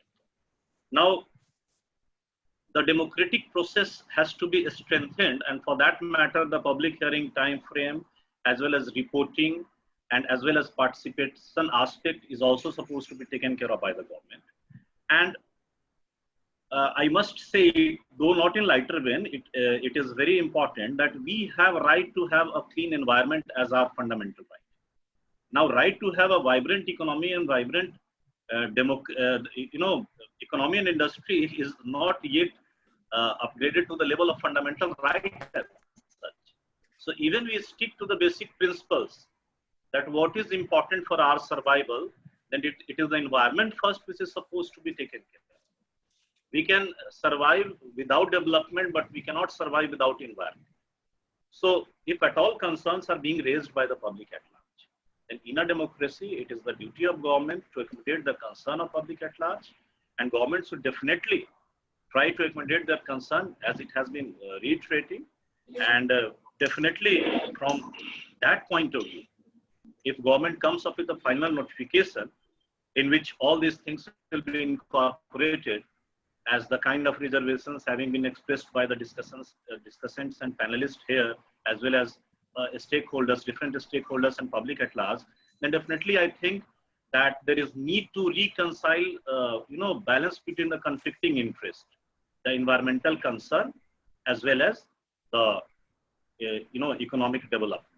And by this way, we can respect the precautionary principle, we can respect the sustainable development aspect, and it is our duty to pass a clean environment to our successive generations. So I'm very happy to, learn this fact and note this fact that people are so, aware, and people are so aware to the extent that 1.8 million people have expressed their concern. And even Impact and Management Research Institute has also come up with this kind of topic and provided us with platform to discuss this very important issue, which has assumed significance presently, that too when we have started feeling the heat of environmental concern in form of pandemic and everything. Then definitely it's a very great initiative on the part of IMPRI. I congratulate the team IMPRI as well as all the panelists as well as discussants for having expressed their concern for such an important aspect. One more thing I just missed, ex post facto sanction. Honorable Supreme Court expressed its concern in Almemic case that fine, if you give ex post facto sanction to a project, then it's okay. It may be, Honorable Supreme Court did not say it explicitly, but what in a case that if a project has already started and if violation aspect is being dealt with fine and whatsoever, but what if later on it is not getting environmental clearance? The government has not comprehended this situation, that what in a case if project has already started and then it does not conform to the rules and environmental clearance is not accorded to it, then it has already caused damage to the environment and it cannot be restored. So there are major flaws in the act, major area of concern in the act which are supposed to be addressed by the government. And I believe that government, while being alive to its constitutional obligation and keeping in the view the legal framework, existing legal framework, will definitely come up with some pragmatic measures. One more thing was being, discussed in one of the debates, wherein it was said that earlier also, in earlier regime in 2006 EIA, the clearance ratio was 100%. In 100% projects used to get cleared. So what purpose would it serve if an existing framework is already serving the purpose up to 100%? Whether we are going to improve further, the answer is no. Then for what this is being mooted? So these are all issues which are definitely going to be considered by the government. And right from the very beginning, Environmental Protection Act came into being in 1986 pursuant to that Bhopal gas tragedy. And then after that, 94, there was EIA. And again in 2006, there was EIA. And none of it talk about ex post facto sanction. So definitely ex post facto sanction, public participation, furthering the democratic tenets and constitutional obligation of the government are the areas which are required to be seen and taken care of before government comes up with the final draft and notification to that. Thank you. Thank you. Thank you so much, Judge Ajit Kumar Singh, for joining and reflecting upon these legal and judicial aspects. Very pertinent points. I'll not even summarize those. Quickly, I'll go to our chair, Professor Fernandes. Shall we move to our next participant? Next discussant? Sir, your mic, please. Professor Fernandes? Sir, you're on mute, so if you can unmute, yes.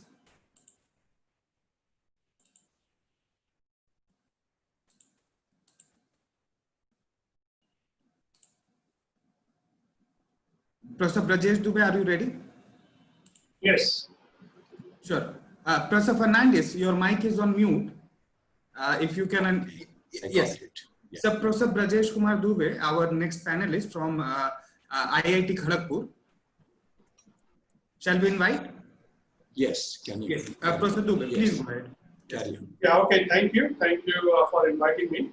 So I will also talk on way forward rather than like, since a lot of has been discussed about the EIA draft and so far. So what I want to talk about is that the EIA needs more actually teeth rather than taking the teeth out. So we need to make it more technology driven, where you come up with the EIA document which is more realistic. There's always some criticism becomes that environmentalism becomes a roadblock for development, which is actually not true if you look at it in a bigger sense.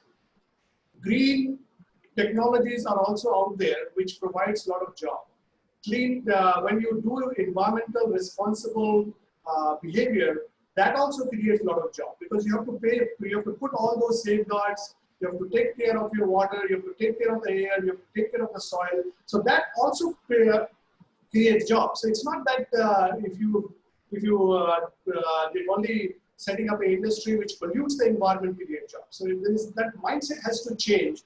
And if you look at if you put examples in Western Europe or other places, they have kind of moved to that, where they are looking at more from a sustainability, as Mr. Guwahati was mentioning, that ecology and economics comes from the same root.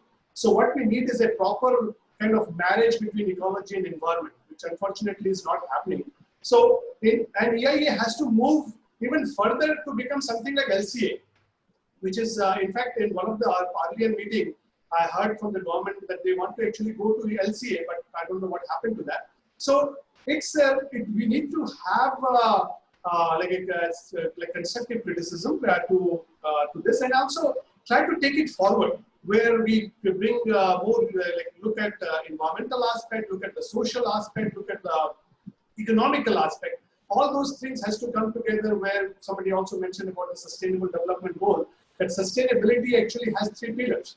So we cannot destroy environment for the sake of economy and social aspect. So this needs a good merger.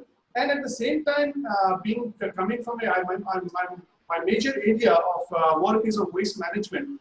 I would also like to talk about that we need to look at the secondary material rather than going for mining every time. We have to actually look at the secondary material. We're putting a waste dump and then we have to go to the mines. Why not get these waste dumps and recover materials from there? There are a lot of materials out there in those waste dumps which could be recovered and which will actually save us from going to the mining more and more. So that kind of resource recovery aspect has to come up in the broader discussion.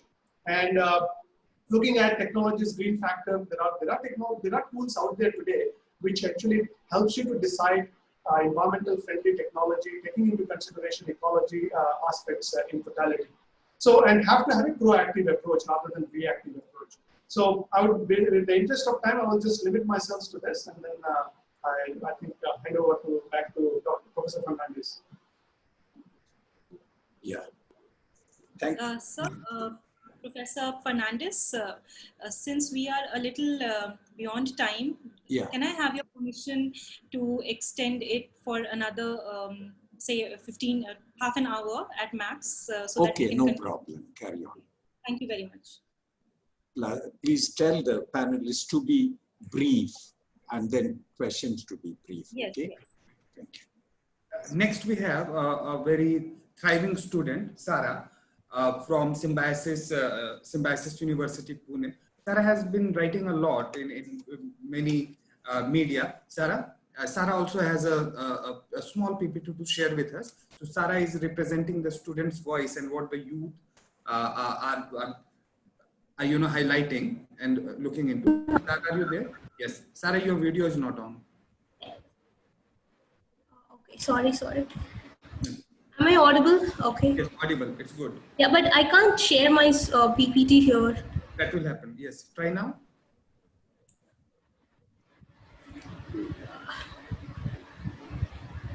Oh, shit. Yes.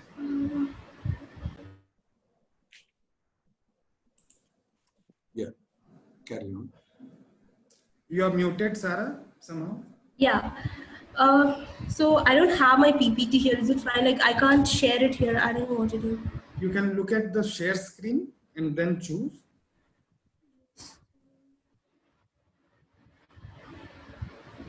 Just a minute. See share screen.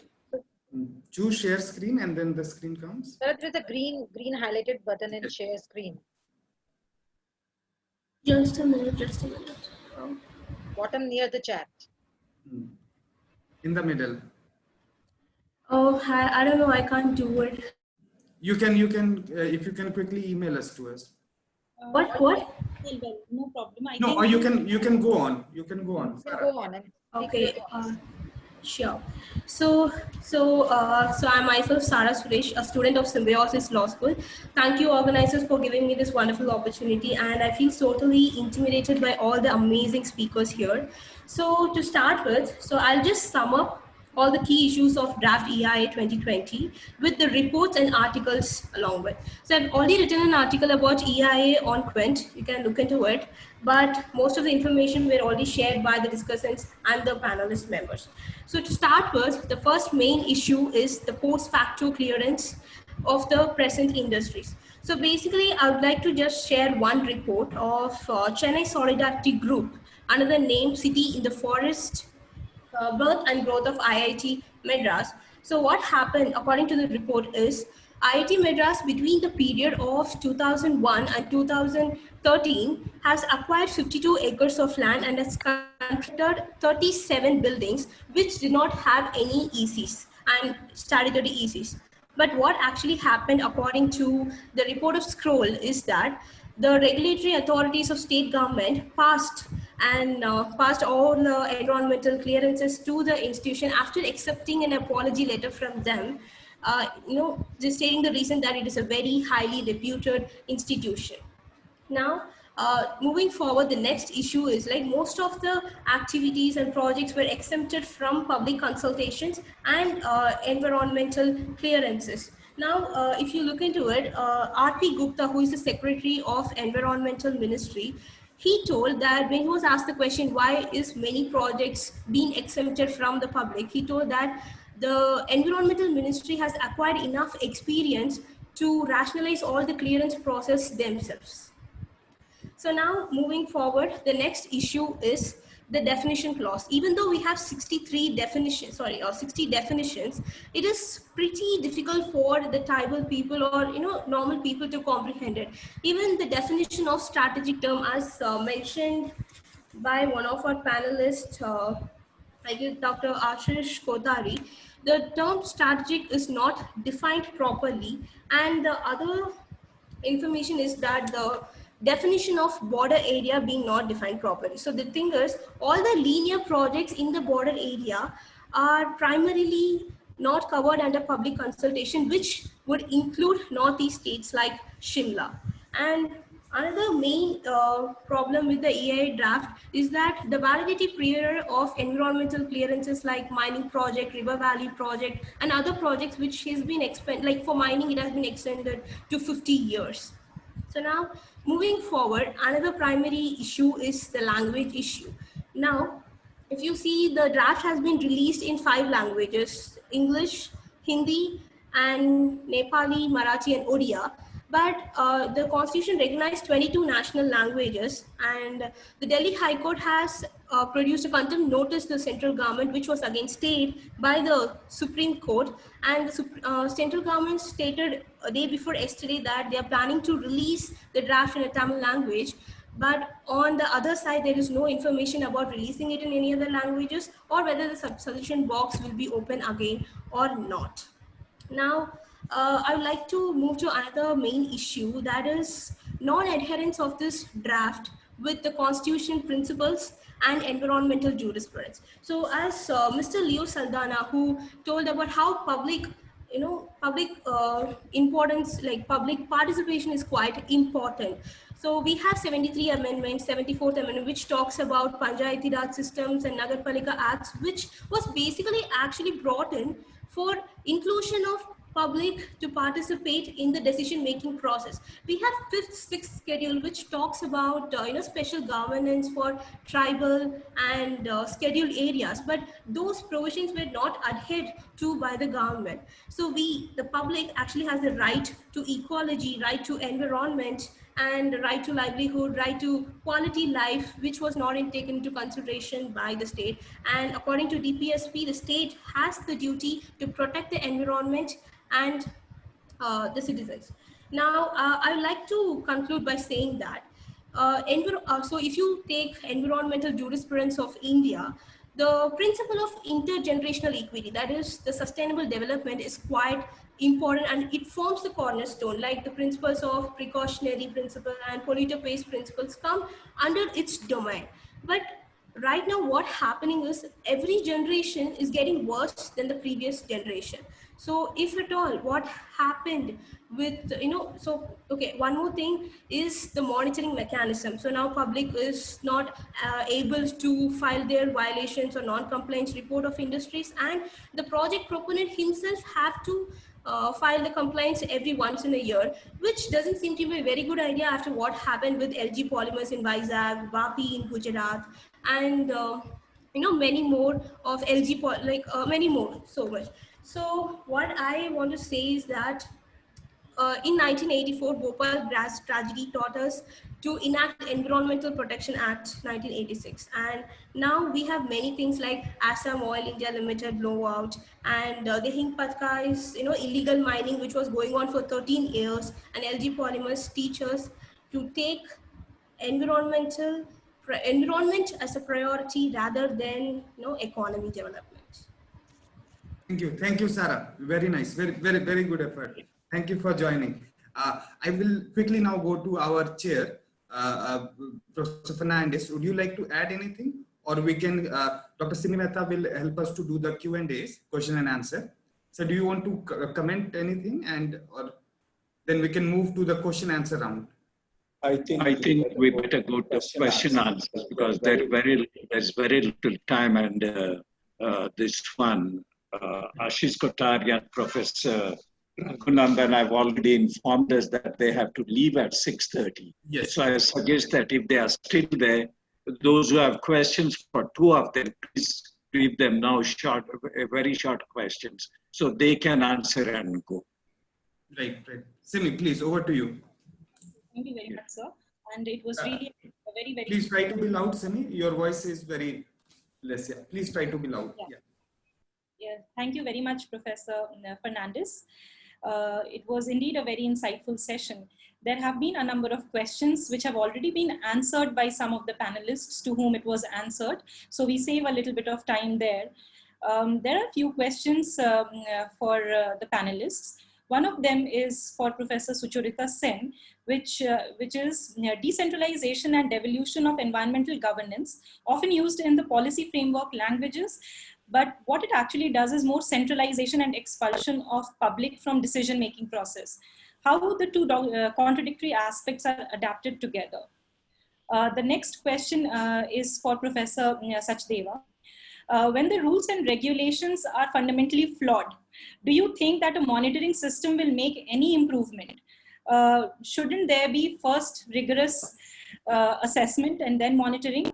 Those responsible for a flawed system will not create any effective monitoring system. Your views on that, ma'am? And there's a question for Mr. Ajit Kumar Singh. In fact, Ms. Madhu Sareen had raised this question, and in fact, it is directly to the judiciary, that you violate the law on the one hand, and then you are pardoned for it. So how does this reconcile with you being as a legal practitioner? And then there is a general question as to as what Professor Kothari had mentioned as to the Floyd movement. So if we see the effect, but do we see the cause? Is it really the Trump movement, which is in India, happening in India? For example, disregarding what India wants with respect to focusing more on what they want, as you mentioned. Is it similar to the steps taken by the US President Trump, who has walked out of the Paris Agreement, and he is known to be close to to those industries who pollute and interfere very much on very much with the natural ecosystem? So with these few questions, we'll come back to the second round. So please take it up. Professor Sucharita Sen, over to you. Well, can I go first because I have to leave? Or yes, sure. It's okay if. Yes. Right. Sorry, Sucharita. No problems. I thought it was 2 hours and I'd already fixed something at 6:30. So apologies for that. Just maybe a quick response to that George Floyd thing, and also one response to Dr. Sachdeva's comments. So the reason why I mentioned that was actually more in terms of the fact that something, a gravely injustice action, whether it's by the government or it's by police or by whoever, can sometimes result in a much larger level of mobilization than one sees as a background, in the background. And that's why I made that sort of comparison, because the EIA mobilization here actually reminds me, and I think it'll remind Walter also, of the immense national level mobilization that took place around the Forest Act, proposed new Forest Act in the 1980s. We have not seen that kind of mobilization for a long time, and that's why I made that comparison. But there is a second level of comparison, which is the point I made about environmental injustice. If you see what's happening in the US, in fact, the term environmental injustice emerges from there, where toxic wastes that were produced by elite populations were being dumped in the backyards of communities that were largely Hispanic or Black or whatever, so already marginalized classes of society. And the same thing is here, that you see environmental regulation regimes, including the current notification, are such that those who will gain the benefits from these massive infrastructural and power projects and so on and so forth, which is mostly people like you and me, whereas those who feel the negative impacts of it are the ones who are already marginalized. So in that sense, environmental injustice being furthered, and in that is also another sort of comparison one can make. It's not directly about whether Trump does something or Modi does something, though in a sense they're also fairly similar. But I also wanted to make a quick comment on what Dr. Sachdeva said about monitoring and quicker but more robust clearances.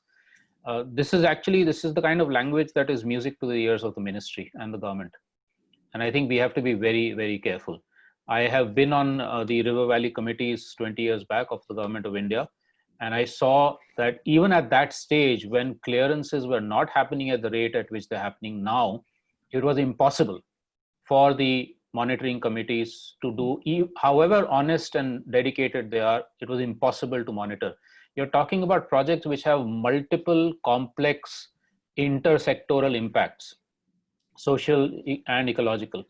It is not possible to do monitoring at the level and scale at which it is needed if we keep clearing projects at dozens in a month. That's one thing. Secondly, the conditions under which clearance are given, which then you will monitor, are themselves faulty. If you say that you can destroy a million-year-old rainforest and say, okay, just plant double the number of area as compensatory afforestation with maybe what, 6 species or 10 species at the most, and then you will monitor and say, yes, 3,000 hectares of forest of land was planted, and you say, well, everything is fine with the project. That doesn't make sense. What we are irreversibly losing in the process of that kind of a project, we cannot possibly gain back. So monitoring is not a solution to the sorts of problems we're talking about. Of course, we need better monitoring, but that is a very small part of the whole picture. Second thing about quicker but more robust clearances. This is also language that's been around for a long, long time.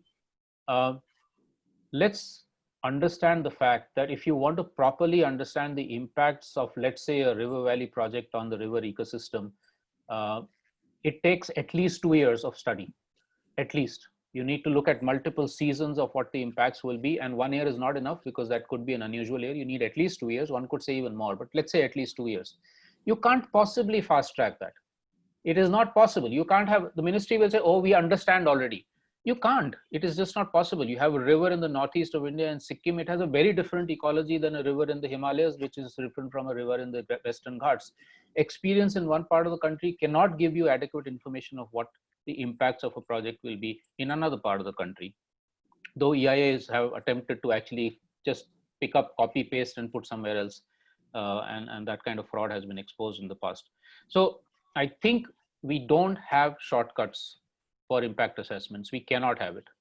And we have to be able to go through a proper process, which includes all the relevant knowledge, both local community knowledge and modern scientific knowledge, which includes the local communities as part of the assessment procedure, which includes external experts and so on as part of the assessment procedure.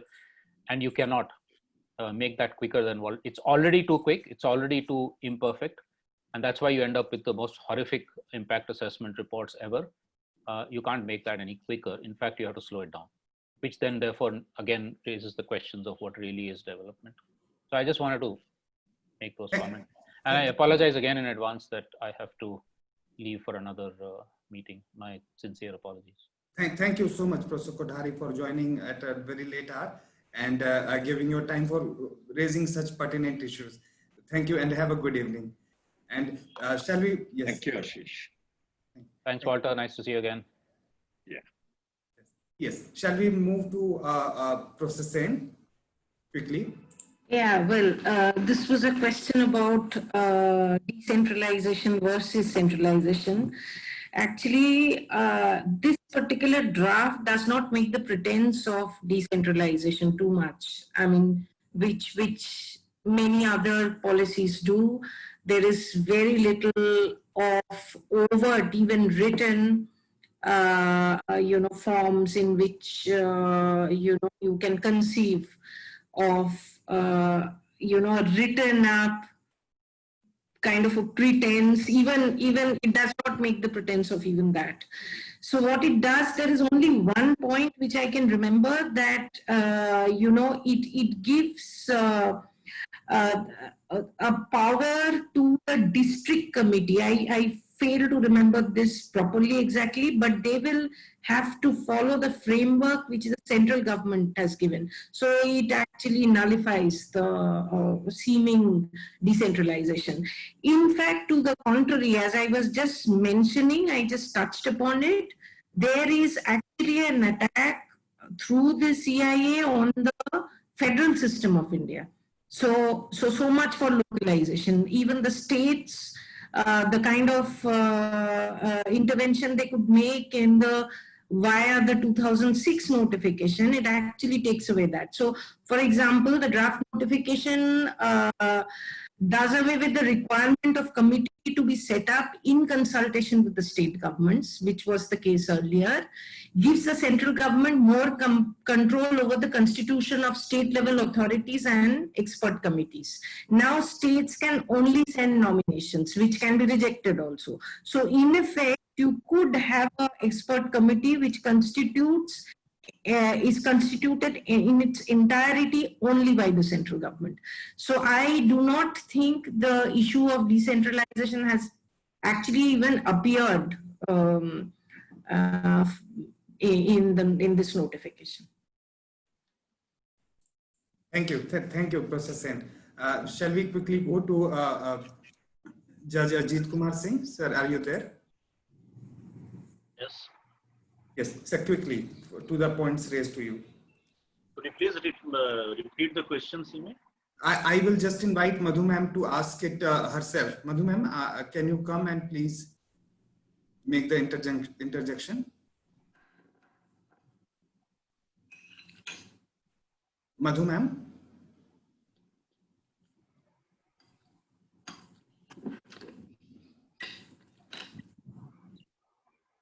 Dr. Mehta, you can ask the question once again. Yes. I think ma'am is there. Yes, ma'am is here. Okay.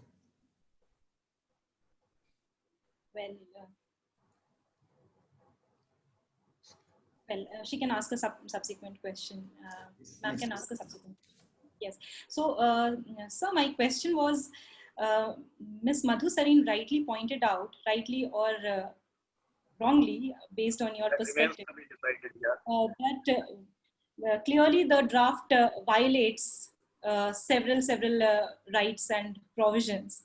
So what, as a legal practitioner, would you like to respond to the fact that she raised is, on the one hand, you are a violator and you violate the laws, but the law, the judiciary, would pardon you. So what is the scope for or the chances for rectification of the draft environmental assessment, impact assessment notification? So I believe that in this question, the violator is said to be the government, that government has come up with this kind of enactment. Yeah.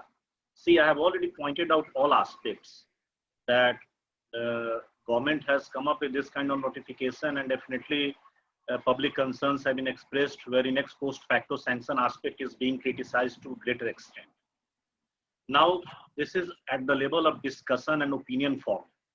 The government has also said that it will take into consideration the suggestions which are poured in, and definitely the draft is not yet final, and it will attain finality only when government will come up with the final notification to that effect. Now, I have already pointed out that Honorable Supreme Court in number of cases has reiterated this fact that concept of ex post facto sanction is alien as far as environmental jurisprudence is concerned. So judicial system, for that matter, as of now has not approved it. Now, what remains to be done in future, if the government comes up with a notification which conforms the public sentiment, then definitely the draft is not going to be challenged. Otherwise, the remedy would lie in challenging the same before the judicial forum itself. So this remedy is open to the public at large. Right now, it is at nascent stage. It has been mooted. It is yet to be given finality, and everybody is looking forward to the government right now that government may accommodate their wishes and concern. And if at all that will not be accommodated, then definitely the public, for that matter, or organization will move to the courts or appropriate forum for seeking redressal. So as of now, the stand of Honorable Supreme Court has been quite clear that no, there cannot be ex post facto sanction. 94 EIA, 2006 EIA does not envisage the same, and any enactment for that matter has to conform Section 3 of Environmental Protection Act, as well as the constitutional obligation for which government is supposed to stick to. Section 3 talks about government can come up with anything for the improvement of environment. Now it remains to be seen that what is being mooted by the government is having the effect of improving the environment or not. So the matter, is likely to be taken up by the higher authorities. I believe NGT and Honorable Supreme Court will have final say in this matter, but not as a judicial officer for that matter, but as a legal law student for that matter, or as an individual. I must definitely say that yes, this will have a very tough time. This EIA draft will have very tough time to prove its constitutionality and prove its ability before the legal forum. So, as far as judiciary is concerned, I have already pointed out that right from elevating it to the level of fundamental right to have a clean environment to the level of fundamental right, to the incorporation of, environmental studies in school books has been all possible because of the judicial activism, has been all possible because of the judicial pronouncements. So judiciary has been alive to the situation that environmental concern cannot be relegated on the back seat. And if at all development and environmental concern have to be balanced, then definitely, a conflicting interest is supposed to be balanced while adopting a pragmatic approach. And environmental concern can never be allowed to be relegated on the back seat. And judiciary has always advocated the stand of environmental concern as of now. I believe that the concern which has been expressed by the panelist is redressed. Otherwise, I'll be explaining it more. Right. We'll go to Madhu ma'am and check it. Quickly, I'll go to Professor Kamna Sachdeva. If she's having any. I also have to leave, so I quickly answer.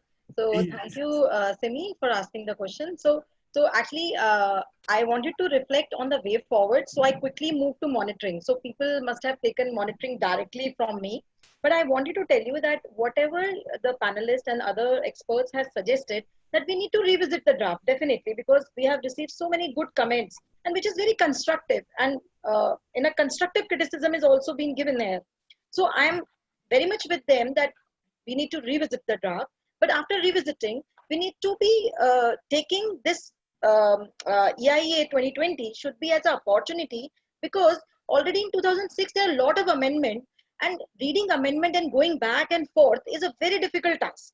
So when we are bringing a new notification, then we have all the amendment at place, then it will be really nice. And if we will 1.8 lakhs comments are not actually comments, they are entries. So, but when we, sort it out, then we'll find the right comments from out of those entries. Then we should revisit it in light of those comments. And then we use this as an opportunity of strengthening the monitoring. Monitoring and its implementation is in 2006 is also weak, but we need to strengthen that so that, if we are giving a clearance, like Mr. Ajit Kumar Singh has said that 100% clearances, it doesn't mean anything. If you have given the clearances, what is the level of monitoring you have done post environmental clearance? Nothing has been done, right? So and clearances has been given and monitoring has been done by the third party, and third party is hired by the project proponents. And if it is hired by the project proponents, then, its credibility is always in doubt. So my only submission for the monitoring work is that first revisit the draft and then take the opportunity of this notification as to strengthen the monitoring mechanism, which is very much required for a longer projects, big projects, so that, at every stage we have a monitoring and course correction, inputs. So that was my submission. Thank you. Thank you. Thank you, Professor. I totally agree with you on this point of strengthening. May I add something to it, if I may kindly be permitted to add something to it? But sir, after Madhu ma'am, she will respond to you just after this, because she asked you the question. Aspect, I wanted to add something. Yeah, okay, yeah, let her ask. Okay, I will just go. Madhu ma'am, are you there? May proceed? Yes, please. Are you expecting me to ask? That would be great. Yes. I didn't actually ask a question. So there's some confusion there. Not an issue. Not an issue. Yes, I was just summarizing what Professor Sachdeva was trying to highlight, that this monitoring has to be transparent, open, accountable, and also with scientific temper. What is going on, and that is very much required. Given the technology what we have now, things can be real time, and that should be made public. That is what judicial activism is also telling about. Thank you, Professor Sachdeva, for highlighting these very pertinent issues. Without wasting any time, Mr. Arjun. Yes. Mr. Arjun, may I add something to monitoring aspect? Please go ahead. As far as Ma'am Sachdeva has expressed her concern about this thing, this has been incorporated in the draft EIA itself, wherein, reference of Honorable Supreme Court order has been given, and in Sandeep Mittal versus Ministry of Environment and Forest. Yes, and the government, Honorable Minister has also said that we are working on the second aspect. We are yet to come as far as monitoring aspect is concerned. Definitely, if you are there to ensure transparency, fair enough, go ahead. If you are there to curtail the time frame required for environmental clearance, fair enough, go ahead. If you want to put an end to red tape, is very good, go ahead. If you want to strengthen the monitoring aspect, go ahead. But can there be monitoring without the public having been snatched of the right of reporting the cases of violation? Can there be effective monitoring when the will not be reported to the concerned authorities? Also supposed to be taken care of. The draft is not supposed to be patently contradictory and flawed. And the draft is not supposed to override the parent legislation. You know, subsequent legislation or delegated, you know, this legislation which is in form of notification is not supposed to override the Environmental Protection Act itself, which nowhere envisages this kind of arrangement.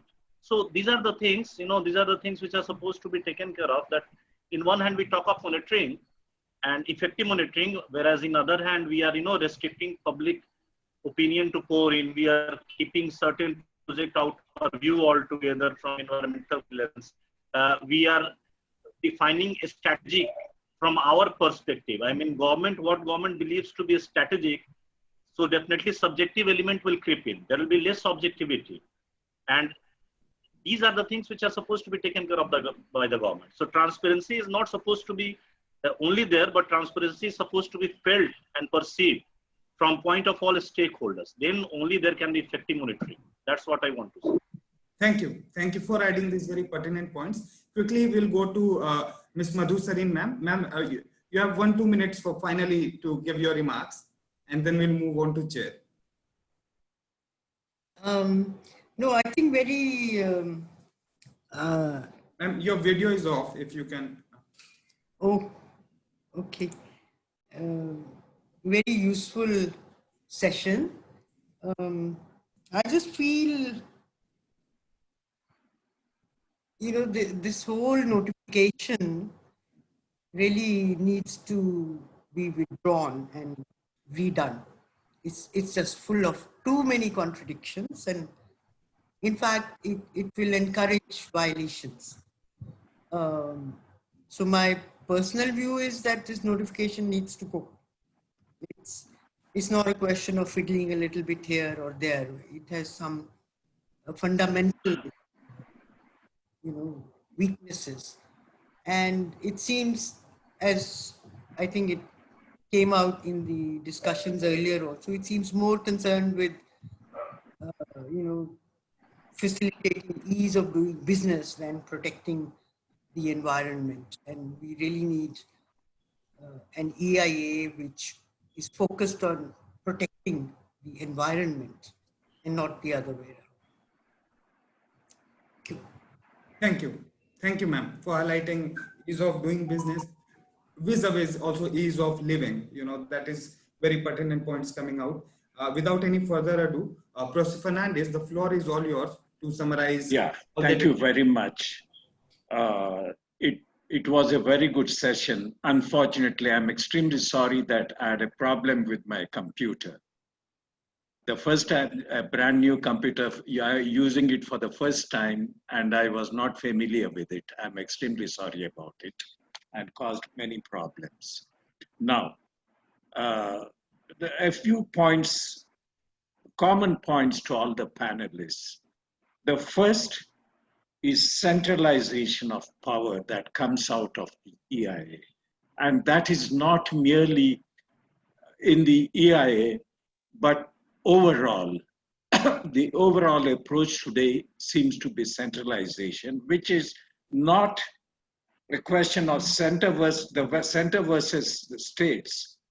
Centralization by sidelining the people, the real stakeholders of the environment, and that is basic to the EIA and many more of our policies. That's where Professor Sucharita Sen reminded us that what it does is to destroy people's rights, not just in the environment, but in every aspect. Link it with the labor laws, link it with a new economic policy, link it with many other religious, secular policies, and you see a commonality of approach. And that is something that we need to look at very carefully. That centralization, not just at the state versus the center level, but people versus the state. The center taking over, pushing its views down to the state level, but panchayat level and to the people, without really giving the people a chance. People cannot even report today back to the people on areas that are that concern them. I think that is very dangerous, which means that the EIA was not very strong, but the EIA as it exists had many positive points. A weak or not very strong EIA is being made weaker. And that is something that we need to resist. And that is where, as Ashish Kothari said, we need massive mobilization of people. The type that happened in the mid-90s around the forest bill and the rehabilitation policy that really got the government to abandon the forest bill. It has not been revived. It has been brought in through the back door through rules in some aspects, but it had to abandon the forest bill. And that is what we need, as Ashish said, today. In other words, also we have to realize that there are no shortcuts to the protection of people's livelihoods and to the protection of the environment. The two aspects that are interlinked, and both of them are being ignored by the draft EIA. The question that has been asked is, what is the EIA doing? Is it meant for the protection of the environment or for its destruction in favor of private profit? I think we need to go back to the development paradigm and ask ourselves, what type of development do we need? Where do people stand? Where does the state stand? Where do does the political component versus the industrial component stand? Is it only a question of the GDP or combining GDP with people's growth and the protection of the environment? If we do not combine those three, we have failed our future generations. Thank you. Thank you very much for having so much glitches and trouble at start, but we are so delighted and so thankful that you chaired this session so well. And we look forward for further such interaction and upon Thank your, you. yes, sir has really highlighted the— Yes, Mr. Singh wants to say something. Is it? Yeah. Ajit Kumar Singh, you raised your hand? No. Would you like to add? No. I do not want to say. No. Okay. Right. Thank you. So I think everything has already been stated by all speakers. It has been a great session, and all points have been addressed by this discussion. And I don't think that any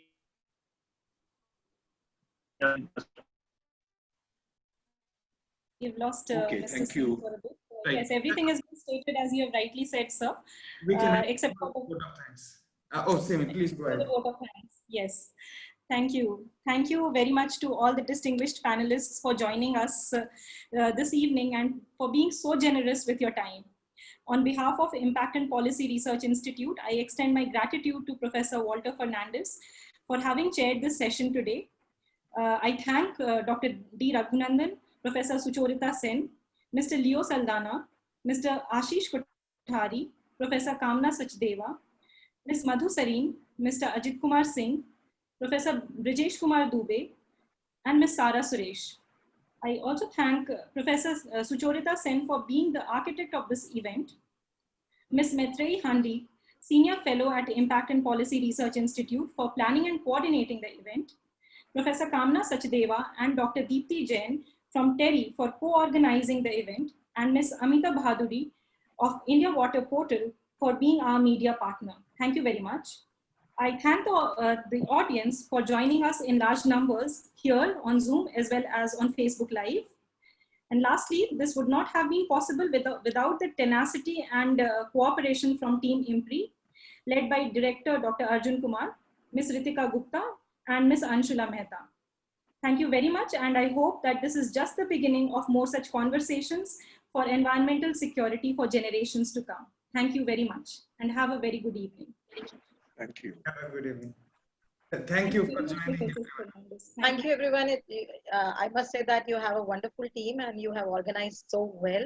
Congratulations and big applaud to all of you who has organized it so well. So, and calling such a big eminent people in one forum. And it was actually a delight to hear every one of you. Thank you, everyone.